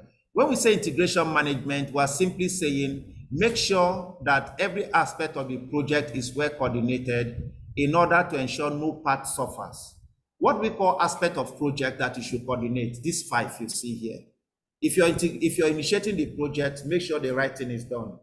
That's coordination. That's integration. If you are planning, make sure you capture everything that needs to be planned for. If you are executing, make sure that things are properly done as it's supposed to be done. If you're monitoring and controlling, make sure the parameters that you're supposed to be monitoring and keeping under control are being monitored and kept under control in the project. If you're closing, make sure that the right procedure for closing is being followed. When you do that, we say you're coordinating. Things are being well coordinated. So we use a language, things are where the project is well integrated. Is that okay? Oh guys, the picture on the screen is beautiful. I don't know whether I'm blocking. Am I blocking anybody's view? The picture on the screen is beautiful. Why did it say it's beautiful? It describes how your effort should flow when you manage projects. People may imagine, when it comes to managing project, where do I begin? I say, first thing first that happens to every project is that that project must be initiated. Is that okay? That project is initiated, and it is the sponsor that does the initiation of the project.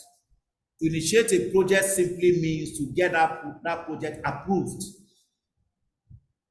All of us will agree, nothing happens in the workplace until it is authorized. Am I correct?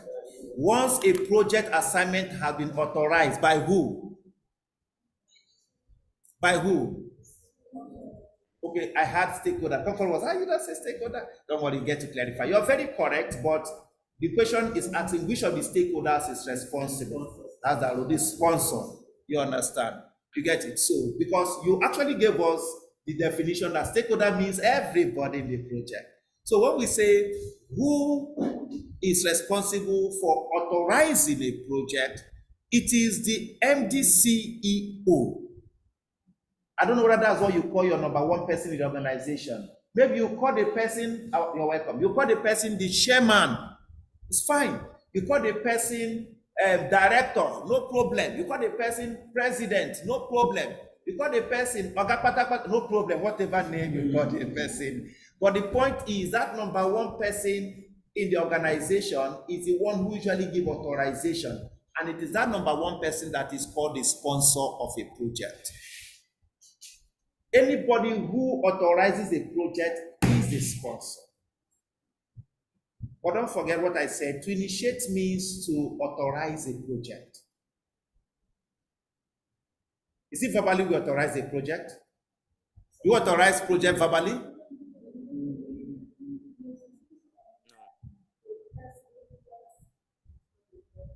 You need to speak out a little more, Ramati.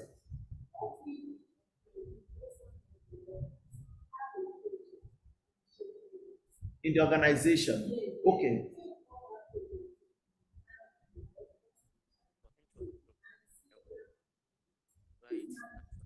Okay. Now your use of the word initiated it is different from the initiation we are talking here.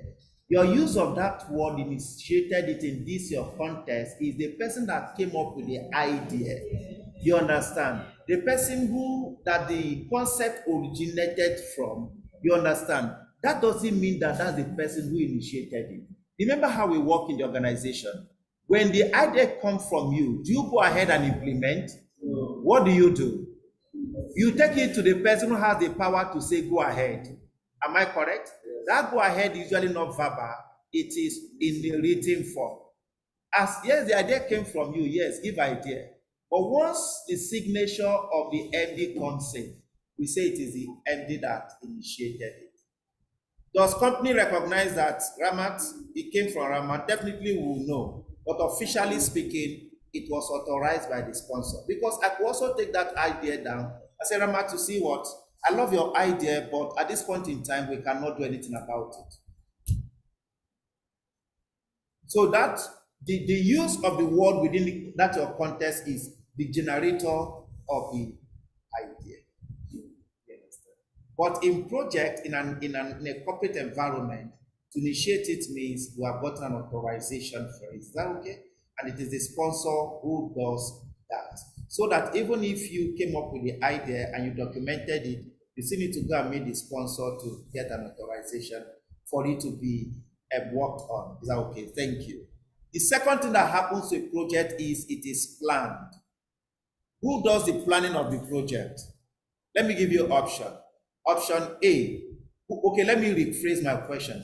Who is responsible for the planning of the project? A, the sponsor. B, the project manager. C, the project team. D, the project stakeholders. Let me add your own comfort. Yes, who is responsible? Who assumes that responsible to ensure that the project plan is prepared? I think because the way I rephrase it made it easier. Am I correct? Responsibility for planning the project lies on your shoulder as a project manager, but that does not indicate that you plan alone. I will never sit here and tell you go solo when it comes to planning, as in do it alone. Why? Planning is a product of information. You need to have information about the project in order to articulate a good plan. And I tell you, the information about this project is not only domiciled with you. There are many other stakeholders that have some key information that will be of use to put the plan together. So in as much as we say responsibility to have the plan put together rests on your shoulder as the project manager, but you're going to work with other stakeholders to come up with the plan. So when we come to planning and I discuss method that we use or techniques that we deploy in planning, you discover that it all involves working with other people. But one thing I will say, please, never delegate the planning of your project to any other person. Never assume a position. Gentlemen, guys, maybe you're talking to your team. 5 of you, put your head together, come up with a plan. Once you're done, let me know so that we can start executing. And you disappear, run. Planning must never be delegated to anybody. Work with other stakeholders and come up with a plan, assuming full responsibility for the development of that plan. 2, never manage your project with someone else's plan. So this project was running, it's a 5-year project, a scenario I'm giving you. Tell me what you're going to do. It's a 5-year project, so has been running it as the project manager with the team. And then she has worked for full 36 months, which is full 3 years. And she got another job with UN. If not you go resign. Tell the truth. Tell the truth. I don't know about you, me I go resign. No. I don't know whether you're hiding, I go resign. I got another job with UN. I don't go. You understand? So she got another job with UN at the very point where she had just done 36 months in the project. How many years is left to complete the project? 2 years. 24 months is left. So imagine that you were recruited to take up that project from where stopped. What are you going to do concerning the plan you're working with? Let me give you options. Are you going to continue working with MN's plan since there's already a plan that was developed for the entire 5 years? Are you going to develop your own plan? What will you do? What will you do? Hey, be very real, be practical. Don't sound academic. Yes. Okay. What's your name? Godswill. Yes, ma'am. You've been so encouraging to me this morning among many of us, Kemi, Comfort, and Ramat, and Ugo. When I say encouraging, I mean saying something in class. Thank you.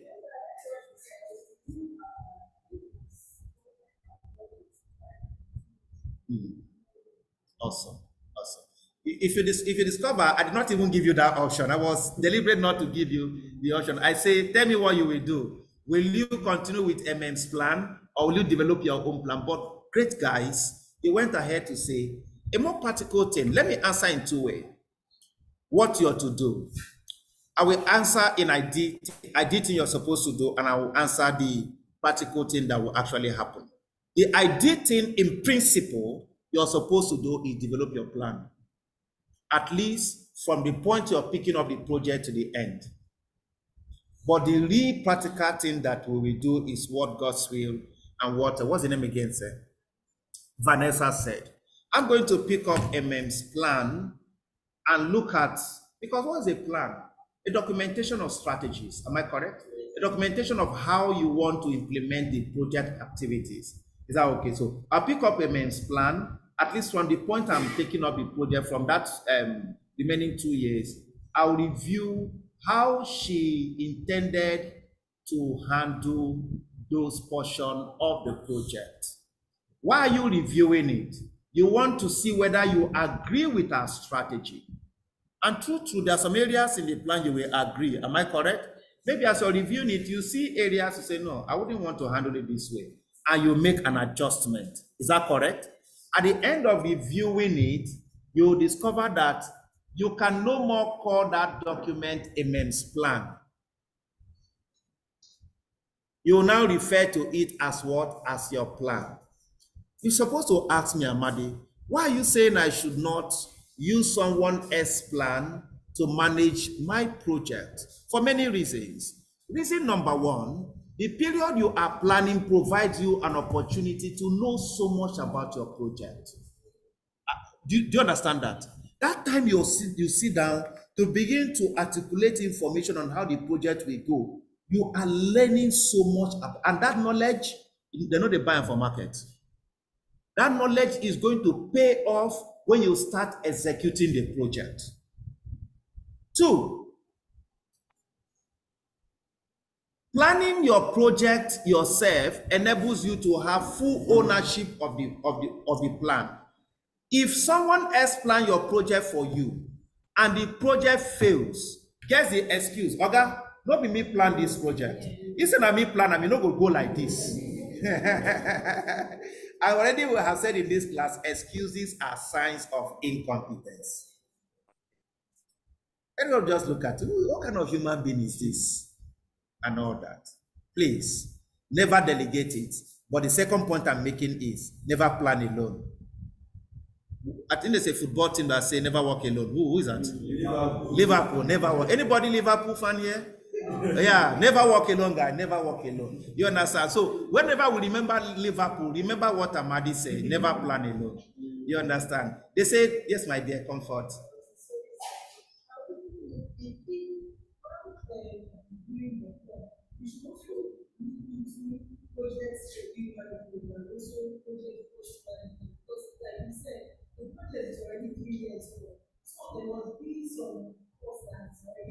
Yeah. Those elements need to. You have said a very good thing. There, of course, you know, when it comes to planning the project, one area that is very particular for project managers is the issue of costs, planning the cost and planning the schedule. You understand? Very, very particular. And I'm going to spend my time when it comes to planning to really take you through those 2 fundamental areas. Thank you for that submission. You understand? So, like I said, whenever you remember Liverpool, remember what I said, never plan alone. Is that okay? Thank you. After planning, what do? We execute. Who has that responsibility? Project what? Okay, guys, that's the end of the class. Please, this course is over. You can go. I think there's and heroes can give you what you need. Thank you for that brilliant answer. You know, when it comes, if you observe, there is a double-sided arrow between execution and monitoring and controlling, correct? Am I correct? Yes. So what it means is that, okay, let me take it from the beginning. There's a one-directional arrow from initiation to planning. What that means is never plan until it has been authorized. Is that okay? Yeah. So there's a one-directional arrow from planning to execution. What it means is don't implement what you have not planned for. Is that okay? Yes. Now, but there's a double-sided arrow between execution and monitoring and controlling. What it means is as execution is going on simultaneously, concurrently, monitor and control the project. Don't tell your team, guys, me, I don't do my part, I don't plan the project. Amadi say, now my responsibility. Oh yeah, and in contact say, now I get responsibility of executing. When you finish executing, call me. Let me come and monitor what you have done. It is not done that way. If you do that, if you do that, when you're coming back, error would have accumulated. And fixing those errors may mean starting the project afresh. Starting the project afresh means spending another same set of budget, same time. I don't think there's any sponsor on earth that will allow that. So what do we do to ensure that things are happening as planned? As team members are executing the activities of the project manager will be monitoring what they are doing. I think I've answered two questions at the same time. The project team is responsible for implementing, executing the activities of the project as planned. The project manager is the one who monitors and controls what the team is doing.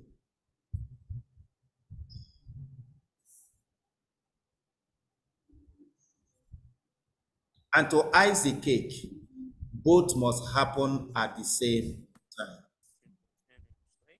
Why? Error found on time is easier to correct as compared to when you allow the error to accumulate.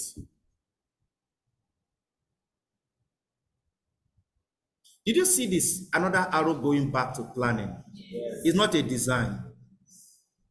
What that arrow is saying is, as you monitor your project, you could discover one area that things are not going as originally planned. And nobody said that you cannot change your plan.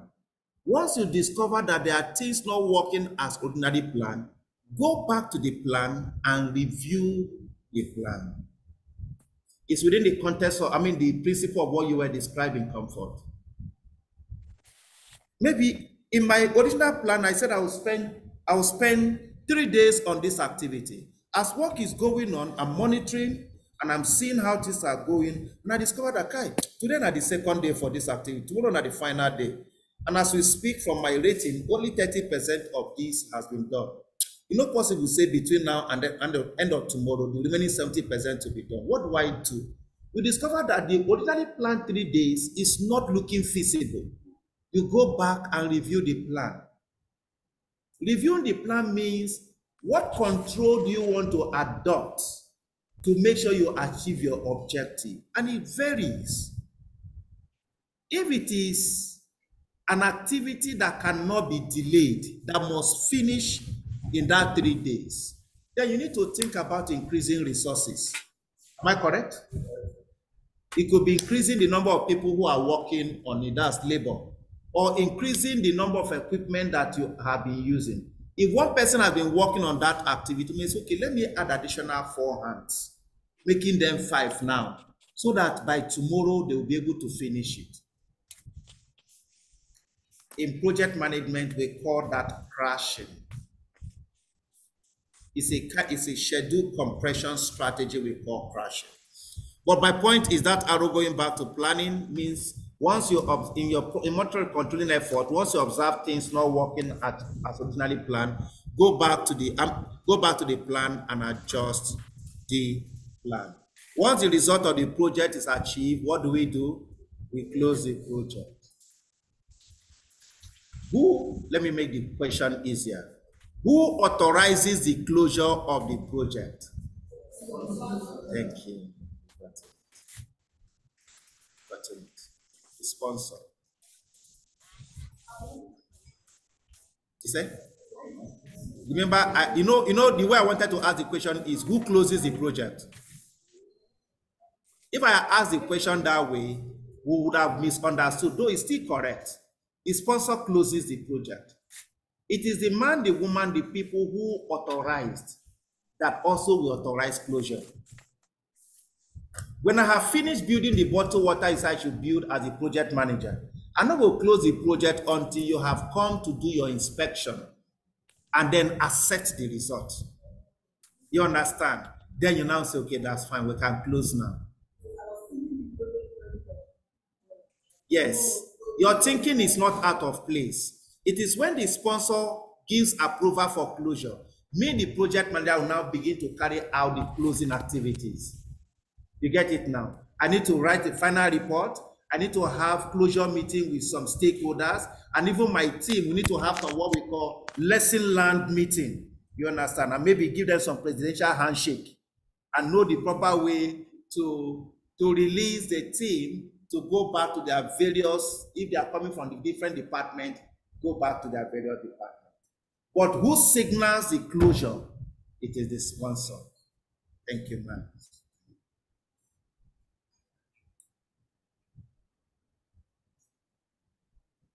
So initiating, planning, executing, monitoring and controlling, all of them closing, they all have their processes. Is that okay?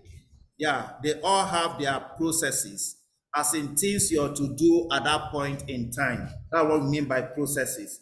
When it comes to initiating a project, what should I do to ensure the project has been initiated?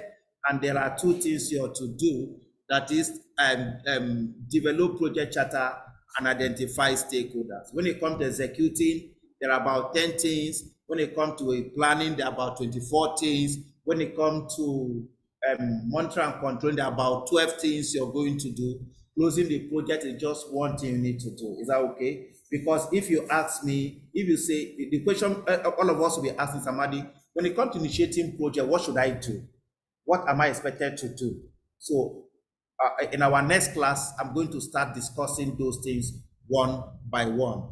In as much as I'm meant to maybe discuss the one for initiation today, is that okay? So that from next class, we'll just go into discussing what do I do in planning. Is that okay? The facilitator for HR is not here yet, so let me just continue and so on. Before I go into that, discussing those individual things done in each of the 5 stages in the life cycle of the project, I want to also remind us, like I said earlier, that there are constraints in projects. Constraints. Out of the 6 constraints, there's these 3 we call the triple constraint of project. Why? Because when anything happens to one, it affects the other 2. Maybe let me expose us to all the 6 first before I come back to the 3 constraints. These are the 6 constraints that every project is vulnerable to. There is no one project, excuse me please.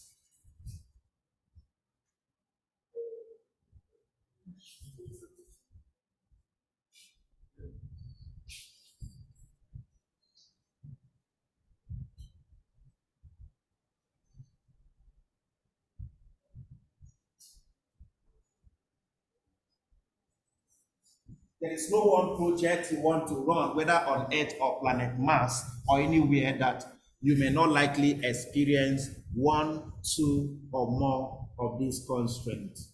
Is that clear? So it's good you know them. That doesn't mean that all the constraints will happen to your project at once. I'm only telling you, it goes start say make you run project, one of them will happen, or 2 or more.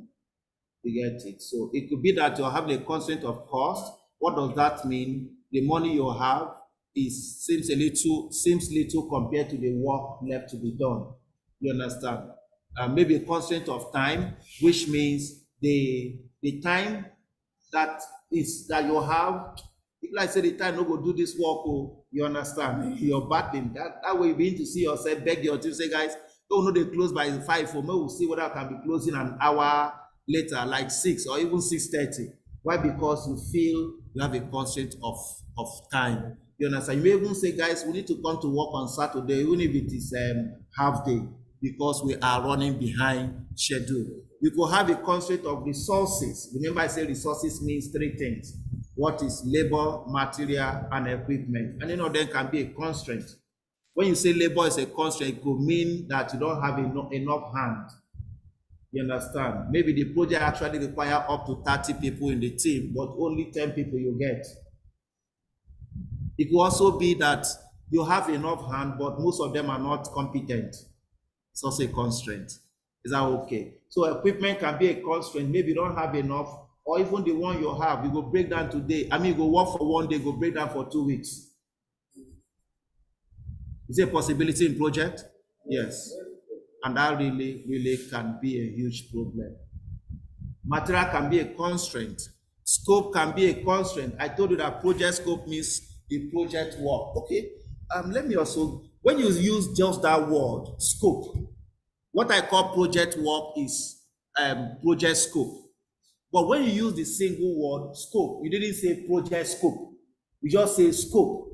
I will imagine you're talking about two things. One, that one I talked about, project scope, and two, product scope. Is that okay? You understand? So when you're speaking, be specific what you're talking about. If I just use that single word scope, it actually means two things. Project scope, that's the scope of the project, and product scope. What do we call product scope? First of all, let me go back a little to project scope. You see, in making this, let's say this bottled water, all the work I did to make this bottled water is called project, the scope of the project. We say it's project works. The features and the functions of the characteristics of this product is what you call product scope. Don't mind, you know, every profession have their own jargon, technical language, just to bamboozle people who are not in that profession. That's how it happens. A doctor is trying to tell you that you have cold. He will say you have pneumococcal waiting. Boss, tell me say na cold I get. You understand? And they will speak one big English. And I don't know whether in anybody from medicine here, you know, most time they don't want to show their hand. I don't know whether there's a class for writing in their medical school. An average medical doctor will write prescription. You know, go fill it down. And you will take it to the pharmacist. He will look at it, he will drop it, he will give you what you want. You understand? He will just glance at it, he will drop it, and then he knows what you're looking for. So I don't know whether the pharmacist and the medical doctor, there is a borrowed class that they do on writing. But hey, I come to discover that it's largely in this part of the world they do that. You understand? Because I remember an experience about 2-3 years ago. One of my best friends came down with leukemia. That's cancer of the bone marrow. So a group of friends and brothers in the church community decided to put money together to send him to India. So we sent him to India to see whether he can get help. His children was with me because he had to travel with a wife, you understand? So the two kids, we had to keep them with us, my wife and I, you understand? So while they were in India, every analysis that the hospital ran on him, they will always send it to him and he will forward it to me in PDF. You understand? Voluminous. Every analysis, everything they want to do with him, they will write it and they will send it to you. I discovered that a bad culture, medical guys here, maybe I may be wrong, I may not have the full picture of your own view, but I think it's still not okay. One of the things that I think our medical people do that I don't like is I'm asking for my medical report. They are not saying no, that they will not give me, but they will frustrate the effort of me getting it. They will start turning you up and down until you say you forget them. Like you're moving from hospital A to continue hospital B, they find it difficult to easily. They're not telling you they will not give you. But the way they handle it is like, just leave it and go. I've had the experience a number of times, even in this country. And I was shocked that my guys, my friend, they will send him in details his report. And you'll see the writing, not be our own, you'll see her writing. So we're improving. Remember, I still have a condition to say, maybe I don't have a full picture of why, because I'm not in that profession, why they behave that way in Niger area, in Nigeria.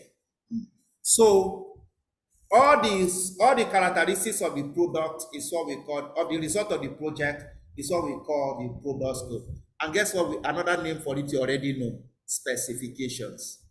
The word specification, we have used 3 words to represent it in this class. 1, specification. 2, requirement. And 3, product scope, not scope. Product scope. Thank you. It can be a constraint, quality can be a constraint. But among these constraints, we say that, you see these 3. When you have a constraint of time and you need to meet up with that constraint, sometimes it will cost some money. Am I correct? If you are running behind schedule, sometimes to meet up may mean bringing more equipment, bringing more labor, and sometimes it means spending more. You can see. So a constraint of time may create also impact on costs. That's what we are saying. If you change your scope, increase your scope, whether it is project scope, the works, it's going to take more time. It's going to take more money. If you also add to the specifications, that's product scope, it's going to also have impact on time and also on money. That's why we say these three, they connect to each other. So we call it the triple constraint of time. You must find a way to balance up. Now we come to the part I said earlier. Every project has people we call stakeholders, right? Yes. Who are stakeholders? We have made it easier. In fact, Comfort have made it easier. He say every human being within inside your project is a stakeholder, and it is 101% complete. Let me draw an analogy for you. People who are sick and are in hospital, and there are about 2,000 of them. What do you call all of them? Just one word. You say patient. People who are learning and they are in school, about 15,000 of them. What do you call them? People in project are called stakeholders. So expand your understanding. You know, before now, some of us think stakeholders are those guys where they decide. You're correct, but it's just a part of it. Is that okay? Every human being that has anything to do in your project is a stakeholder. Every human being that has anything to gain or to lose as a result of that project existing is a stakeholder. Anybody who is investing time, cost, or whatever in the project is a stakeholder.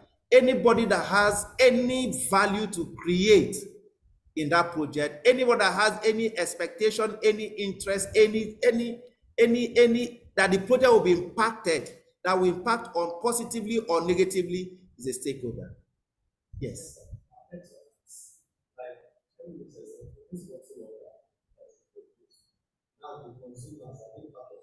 Thank you. The end users of your project result are stakeholders. You understand? Do you know what that definition does for us? It widens the umbrella that contains stakeholders. And guess what? Like I said, in as much as you will have so many people that come under the definition of stakeholdership, all stakeholders are not equal. I'm not read George Orwell's work, Animal Farm. Anybody? If you read it, just indicate. Thank you. Only one person read Animal Farm. Yes, it doesn't matter. Even if it is then, you read Animal Farm. Awesome. I want to advise, even if you have read it, go and look for it and read again. One thing I started doing not too long ago was I started buying some of those literatures, because now your mind is matured, your analysis is better, you can understand things better. I discovered that materials like Things Fall Apart, maybe some of us read it when you were coming up. Materials like Never at Ease, you understand, The Man of the People, The Beautiful Ones Are Not Yet Born. Maybe I'm an older generation guy, am I correct? You say? Okay, no, those are newer. That's what I'm saying. I'm an older generation guy. I'm mentioning the one we read. Cyprian Quincy, the one they name after the art and culture, is the one that wrote The Beautiful Ones Are Not Yet Born. But you can still connect with African Night Entertainment, One Week World Trouble. Some of us can still connect. When you read those materials, you connect. Animal Farm, George Orwell's work, was describing group of animals that gained independence from a farm and went to form their republic. And in order to function as a republic, they needed a constitution. And they came up with a version of their constitution, the first one, and one of the content read, all animals are equal. And the republic was fine. Lion was not catching any animal to eat because he saw every other person as equal. Cat was not chasing rat. But over time, as the people, few of them that were in leadership, saw that by reason of being in leadership, we can gain more than others. We can get more from the commonwealth than other people. They say, but for other people not to get angry, let's put it inside the constitution. So they now went for constitution amendment. And the new version now read, all animals are equal, but some are more equal than others. That was the beginning of the end of that particular republic. Because that is when intimidation came. Frankly speaking, regurgitating over what George Orwell said in his Animal Farm, all animals are equal, but some are more equal than others. I think about it and I think about me and in my country. I beat traffic lights. The traffic officer will stop me. And as they are writing paper for me, might go pay fine. I will see a group of people who did not only beat traffic light, but they use one way. And the man who is writing paper for me will stop and salute them. And then somebody will come to tell me that we are equal under the law. I disagree. Permit me to say so. Maybe in the papers we are, but in practice we are not. That understanding helps me to work with wisdom, knowing too well that some stakeholders are more equal than I am. You understand? Yes, sir.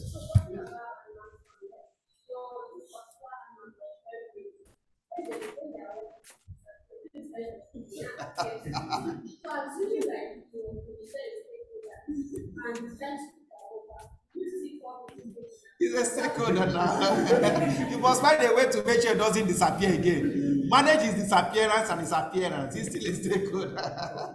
Thank you. She read the work. You understand? And it happens truly, even in a team.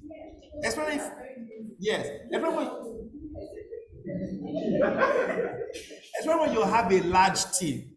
You see, if you have a large team, watch out for what we call team loofing. Loofing, L-O-O-F-I-N-G.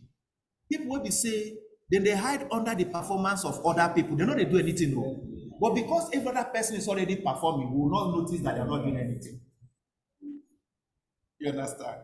That reminds me, growing up in the village, with my immediate, we are 6 in number in the family, as in beside mother and father. So if you add mother and father, 8. You understand? So my immediate elder sister, we grew up together. Time is gone. Is she around? Okay.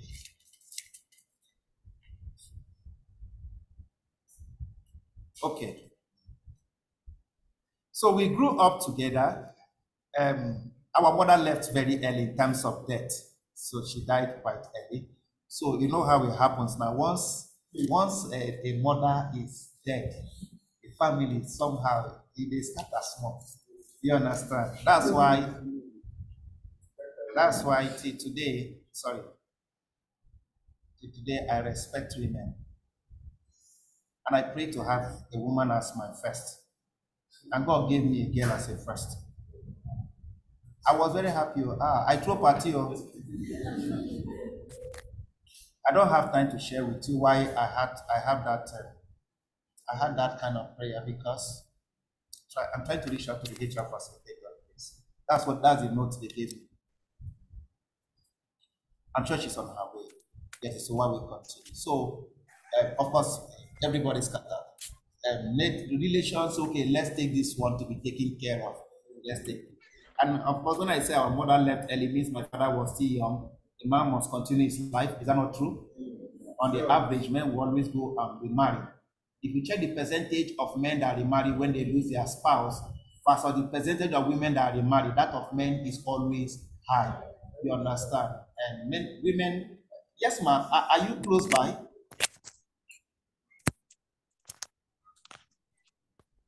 Please, okay, thank you. So women tend to just be okay, especially if there is already maybe children in that marriage. The women have this, I think they have this element of I'm fine, I'm satisfied. Yeah, but I'm not saying some don't remarry, but I say when you check the rate, yes, man, even a man at 89, when he loses his wife, he will still the same one remarry. So our case was like that. My father needed to remarry, and of course, family auntie started saying, okay, you come and stay with me. So myself and my elder sister, immediate elder sister, I'm the last actually, was together with one of our auntie. So then I remember this incident where in the village there, they were going for fishing. You understand? As in this kind of, you empty the pond in order to get the fish. And if you participated in emptying the water in the pond, you are paid with some number of fishes.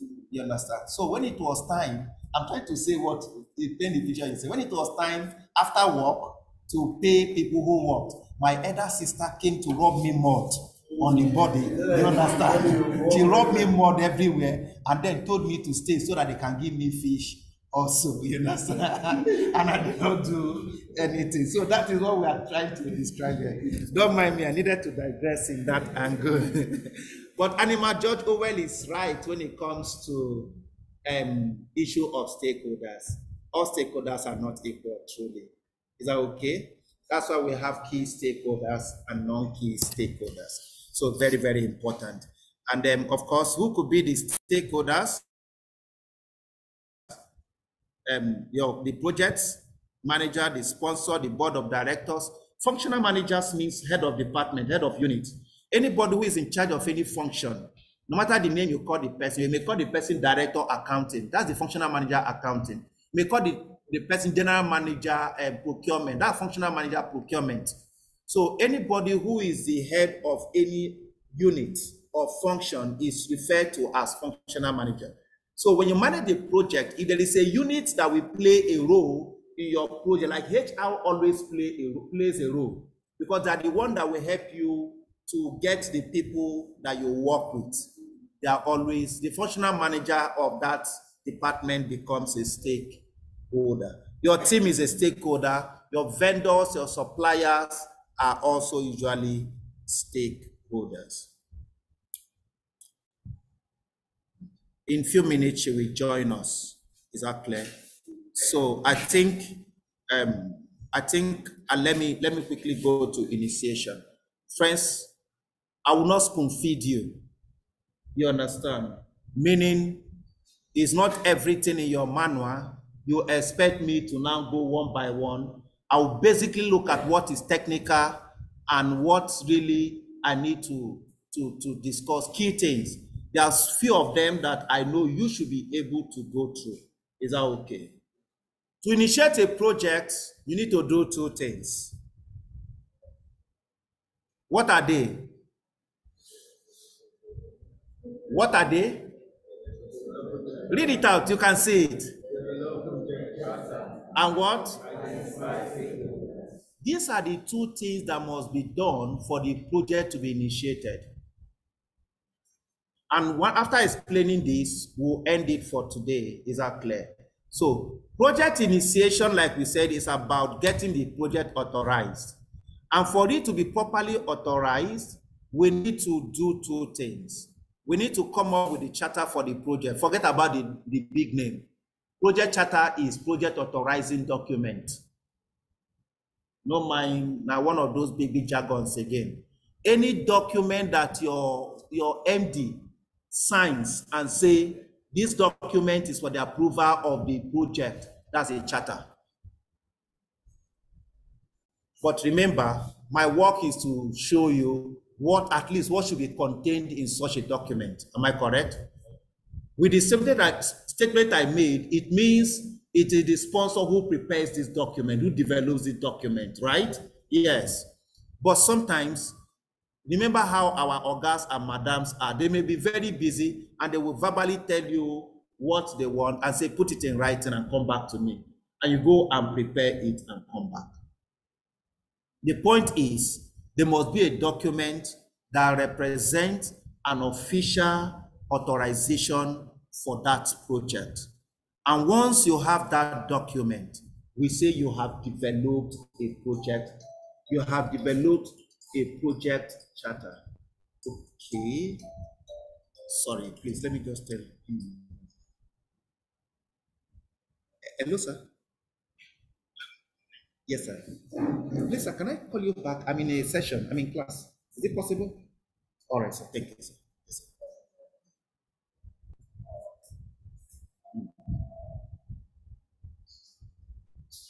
In some places, this document is just called project approval document. In some places, they say contract award document. If you work with government that they give their project to a contractor to do for them, they just say, we've given the contract award, and that document is a charter. It doesn't matter the name you call it. Some places they will say, we have signed MOU. It's a charter. So it doesn't matter what the name is in your environment, as long as the purpose of that document is to give an authorization for that project. That's the charter. The charter also tells us, is what tells us that officially speaking, this project exists. You understand? Officially speaking, it exists. If charter no day and you as a project manager, you went ahead to start working on the project, it's a risk. Somebody will ask you, who gave you the go ahead to do this? He said, but I heard us talking about it in the meeting, say we will do this. You heard us. Who you and who? And let me use this to also pass an information. As you grow in your career, never in the workplace work verbally, as long as it comes to the work of the organization. Everything you do should be documented. These days, technology have made it easier for us. It must not be in a printed form. It can be emailed. Somebody is asking you to do something and it's related to the official work. Tell the person, why not send me an email so that I won't forget anything? It not be say you won't forget anything. You're protecting yourself. Tomorrow the person can say, excuse me, what's the name again? Jennifer, right? Jennifer, I can't remember us having this discussion.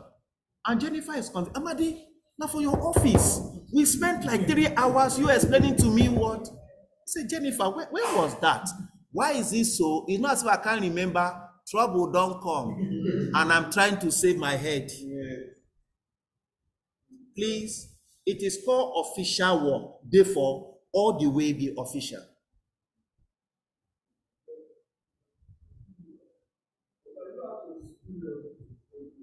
Yes, politeness you can have, that's why you must also improve on your communication. You understand? And again, I will see answer your question, I have not answered. Businesses, we are encouraging businesses to build a structure for communication so that it can be easier for subordinates not to fall into this situation. But how do you do that? In an organization where there is structure, even when a superior is giving you an assignment, you have taken the assignment. You're saying, sir, ma, I'll be waiting for your mail to this effect so as to start. You understand? You can also say, sir or ma, I think I would like if you can send me a mail so that I will not forget any part of the work you want me to do. My brother, the people where they mostly put people in trouble are superiors. So. Because most time when your superior is accusing you, for many reasons, you don't just want to understand. In as much as in a good system, there must be a way for juniors to also make their submission known. But sir, ask for it. It's for your protection. Don't go spending anything on behalf of organization without authorization, whether time or money. Is important. We get it. Anything that is discussed, if it's going to be implemented, let's put it in writing.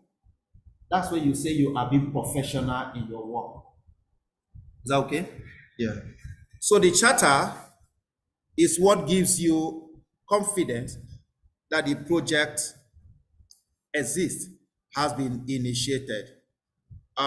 It gives the project manager the authority to go ahead and work on the project, use resources. And it is a document, like we have said times, it is always endorsed and signed by the sponsor. It is that signature that is the authority. Am I correct? Yes. So, what should be contained in a charter? Inside the charter, even if it is 1 page or half a page, or it is a million page, doesn't matter for us. But no matter the information you are including, describe for us the purpose that project is being embarked on. Tell us what the objectives of the project are and how you're going to measure the achievement of each of these objectives.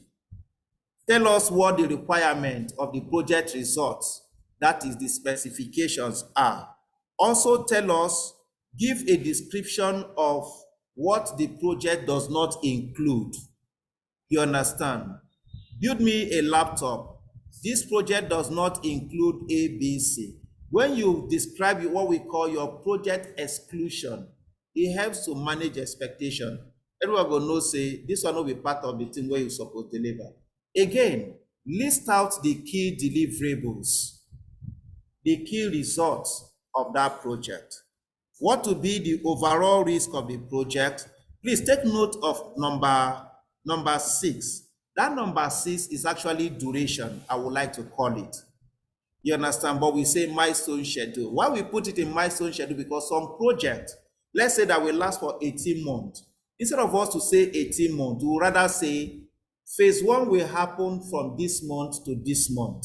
Phase 2 will happen from so time to so time. Phase 3 will happen from so to so time. When you break your duration into phases like that, we now call it summary milestone schedule. But if you just say duration 18 months, you're perfect, you're okay. Number 7 is called budget. But because we already know that it can be reviewed even before the project ends, so we rather call it pre-approved financial requirement. But if you just say budget, it's fine. Is that okay? Who are the key stakeholders? What are those things the sponsor will look out for in the project before it can say it is a success? That is approval criteria. What can make us or the sponsor to terminate the project? What we call exit criteria. Who is the project manager? Very important. Anytime you assign a project, make sure your name is in the charter, whether as a person or your company's name is there as the project manager. If your name is not there as a person or your company's name as the project manager, you will not be the project manager. The sponsor's name must also be right in there in the charter. The second thing we do in order to have project completely initiated is we identify those who are the stakeholders of the project. So sometimes it happens just after the, what do you call it? The project authorization is made. Once it is authorized, the next thing to complete initiation, so who will be the stakeholders? Some other times, even the sponsor, we go ahead to highlight those who are stakeholders. Now, observe that I said we identify stakeholders at the initiation stage of the project. That does not mean that identifying stakeholders stops here. Stakeholder identification is something that continues throughout the project life cycle. Why? There are some stakeholders you never know until you get to a certain point in your project. I've managed a project that it was when I was closing and trying to submit my final, in fact, I've submitted the final report, wanting the representative of the sponsor to sign. He said, I no go sign, Amadi, until so person signs. And who was that? One community leader, because it was a oil and gas environmental management project, that's remediation. You understand? It was one community guy leader there in Bayelsa State, you understand? Because the community was Soku community, where the gas plant, the biggest gas plant in Africa is. And we went to do remediation where oil has impacted and all that to bring it back to life. Finished. Prepare report. He said, no, no go sign no, until that person signs. Talking about Shell, the chairman, because that was a Shell's project and all that. So I was like, who is this person? Meaning, it was at the very point I was closing project. That's when I identified this another stakeholder. What is my point, friends? Stakeholder identification begins at the very initiation of the project, but it's something that continues throughout. Because as project is going, some go jump in as stakeholders. And as it's going, some will be stakeholder before, they no be stakeholder again. Because they have fulfilled their need or their role in the project, they don't jump out for their bus stop. And then the project will continue. So let me speak a big grammar now. Project identification is progressively elaborated. And the big grammar be that. Yes, I mean, sorry, stakeholder identification is progressively elaborated. I think that will make sense, yes. You understand? Thank you. I so much avoid to speak plenty grammar when I take discussions and learning. Is that okay? But I think my biggest objective for you in this topic is just know that the second effort that must be made at the very point we are initiating project is to find out the stakeholders of the project. Don't kill yourself to try to know all of them. Even if it is the key stakeholders you identify and the obvious non-key stakeholders, it's fine. As the project goes on, you'll get to know other people. When we say identify stakeholders, what we want you to do is find out their name and try to get every information about them. Uzo, right? So Uzo is a stakeholder in my project. Once I've identified Uzo, the next thing I will do is I will do what we call stakeholder analysis on Uzo. What is stakeholder analysis? It's an effort I make to gather every information about him. So let me do that. He's a stakeholder, okay? Where is he coming from? Maybe if it's not from my company, I have to find out which company is he coming from. If it's coming from our organization, it's one of my colleagues, which department is he coming from? What is his expectation in this project? Yes, ma'am. Just a moment. What is his role in this project?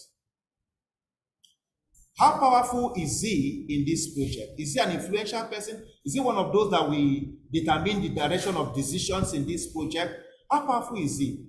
What type of stakeholder is he? Is he supportive? Is he resistive stakeholder? You say I'm gathering information, but I want to talk to Uso. How do I get across to him? So I need his email, I need his phone number, his contact details.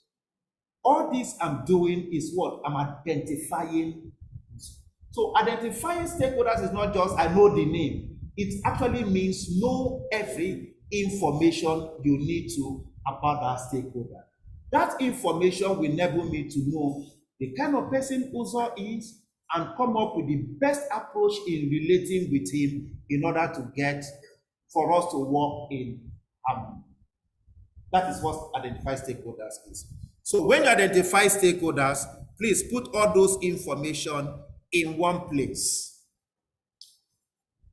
You understand? And where you put that document to put it is what we call stakeholder register.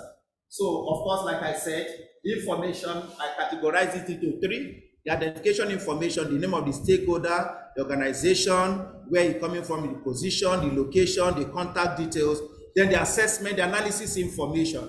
How influential is he? Where is it coming from? Is it, what's his expectation? Is it, what type of stakeholder is he? Is it someone that will have a positive impact or negative impact? Is he an upward stakeholder, my superior? Is he a downward stakeholder, my junior? Is he a sideward stakeholder, my equal? Is he an outward stakeholder, an external person? And the list goes on. Is that okay? So a lot of time, you just prepare a table like this to keep all those information. Exactly, and we call it stakeholder register. We've been interacting since we started. Is there any other question? My dear, ask please.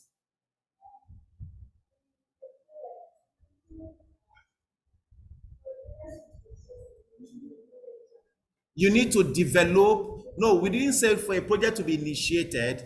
We said that what we do in order to have the project initiated is to come up with that document that we call a charter. Go ahead.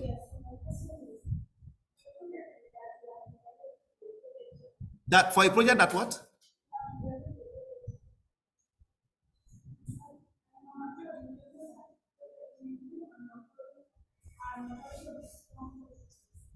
In the charter.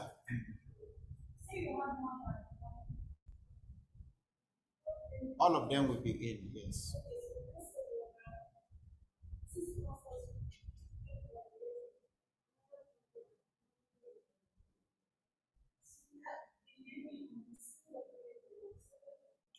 No, they will all be, there's only one charter for a project.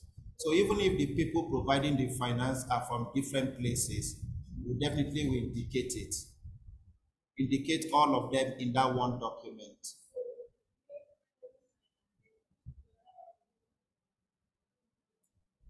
Okay, now when it comes to what do you call it, different people financing projects, there's always this organization that stands as the major organization to oversee everything. So we can have the MD of that organization just sign it. But we can also have even all the persons who are providing the fund have a space for them to also sign. Yes, so when you have a complex project, maybe with huge fund, there may be need for every one person who is bringing a stake to also sign across even in the charter.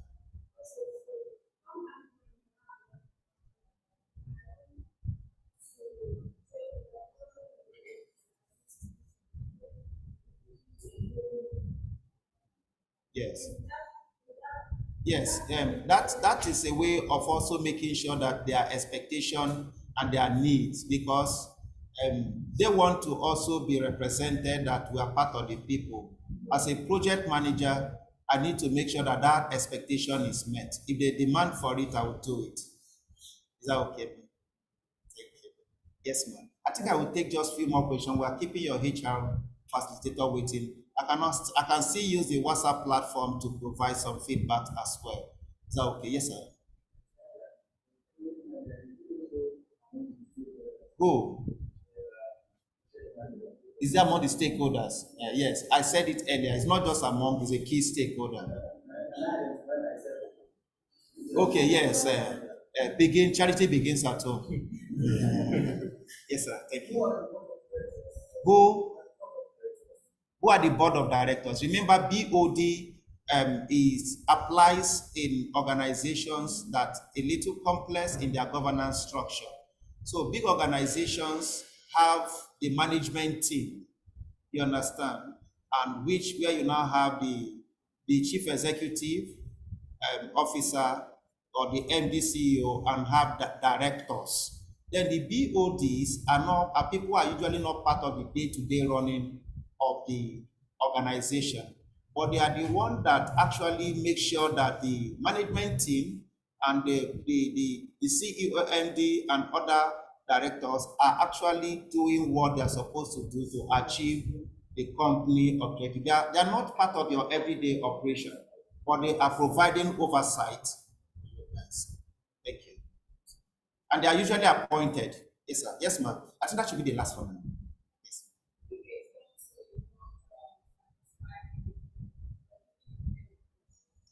If a sponsor is not satisfied with the outcome of the project, meaning you have finished the project and the result you got, he's not happy, she's not happy, they are not happy. You understand? So it's a bad situation to be, and you must avoid it. So, but can we call it a failed project? We need to further analyze. Not being happy, could it be that there are one or two specifications that are missing, but we can still manage? Could be the situation, may not totally be called a failed project. A failed project is a project that would not deliver the intention for which it was initiated. That's a failed project. So not being happy with the final result could mean a lot of things. It could mean that I told you that the cover should have 200 rings, but you made only 198 rings. I'm not happy with that, but there's no problem. We can still manage the 198 rings. So that may not really translate that the project itself have absolutely failed. Exactly. But as a PM, try to keep them 100% happy. Is that okay? Thank you. Yes, ma'am, I'm done. Those of us on Zoom, God bless you. I think there is a link for WhatsApp, on the WhatsApp for you to join, your HRM class. Kindly log out from your from this class and then join the use the right link If you didn't put in your attendance, please, I call you to do so. Please, I call you to kindly do so that we can know you were part of this class. And those of us here, please, you can just take 1 or 2 minutes to stretch your leg and come back to class. Thank you.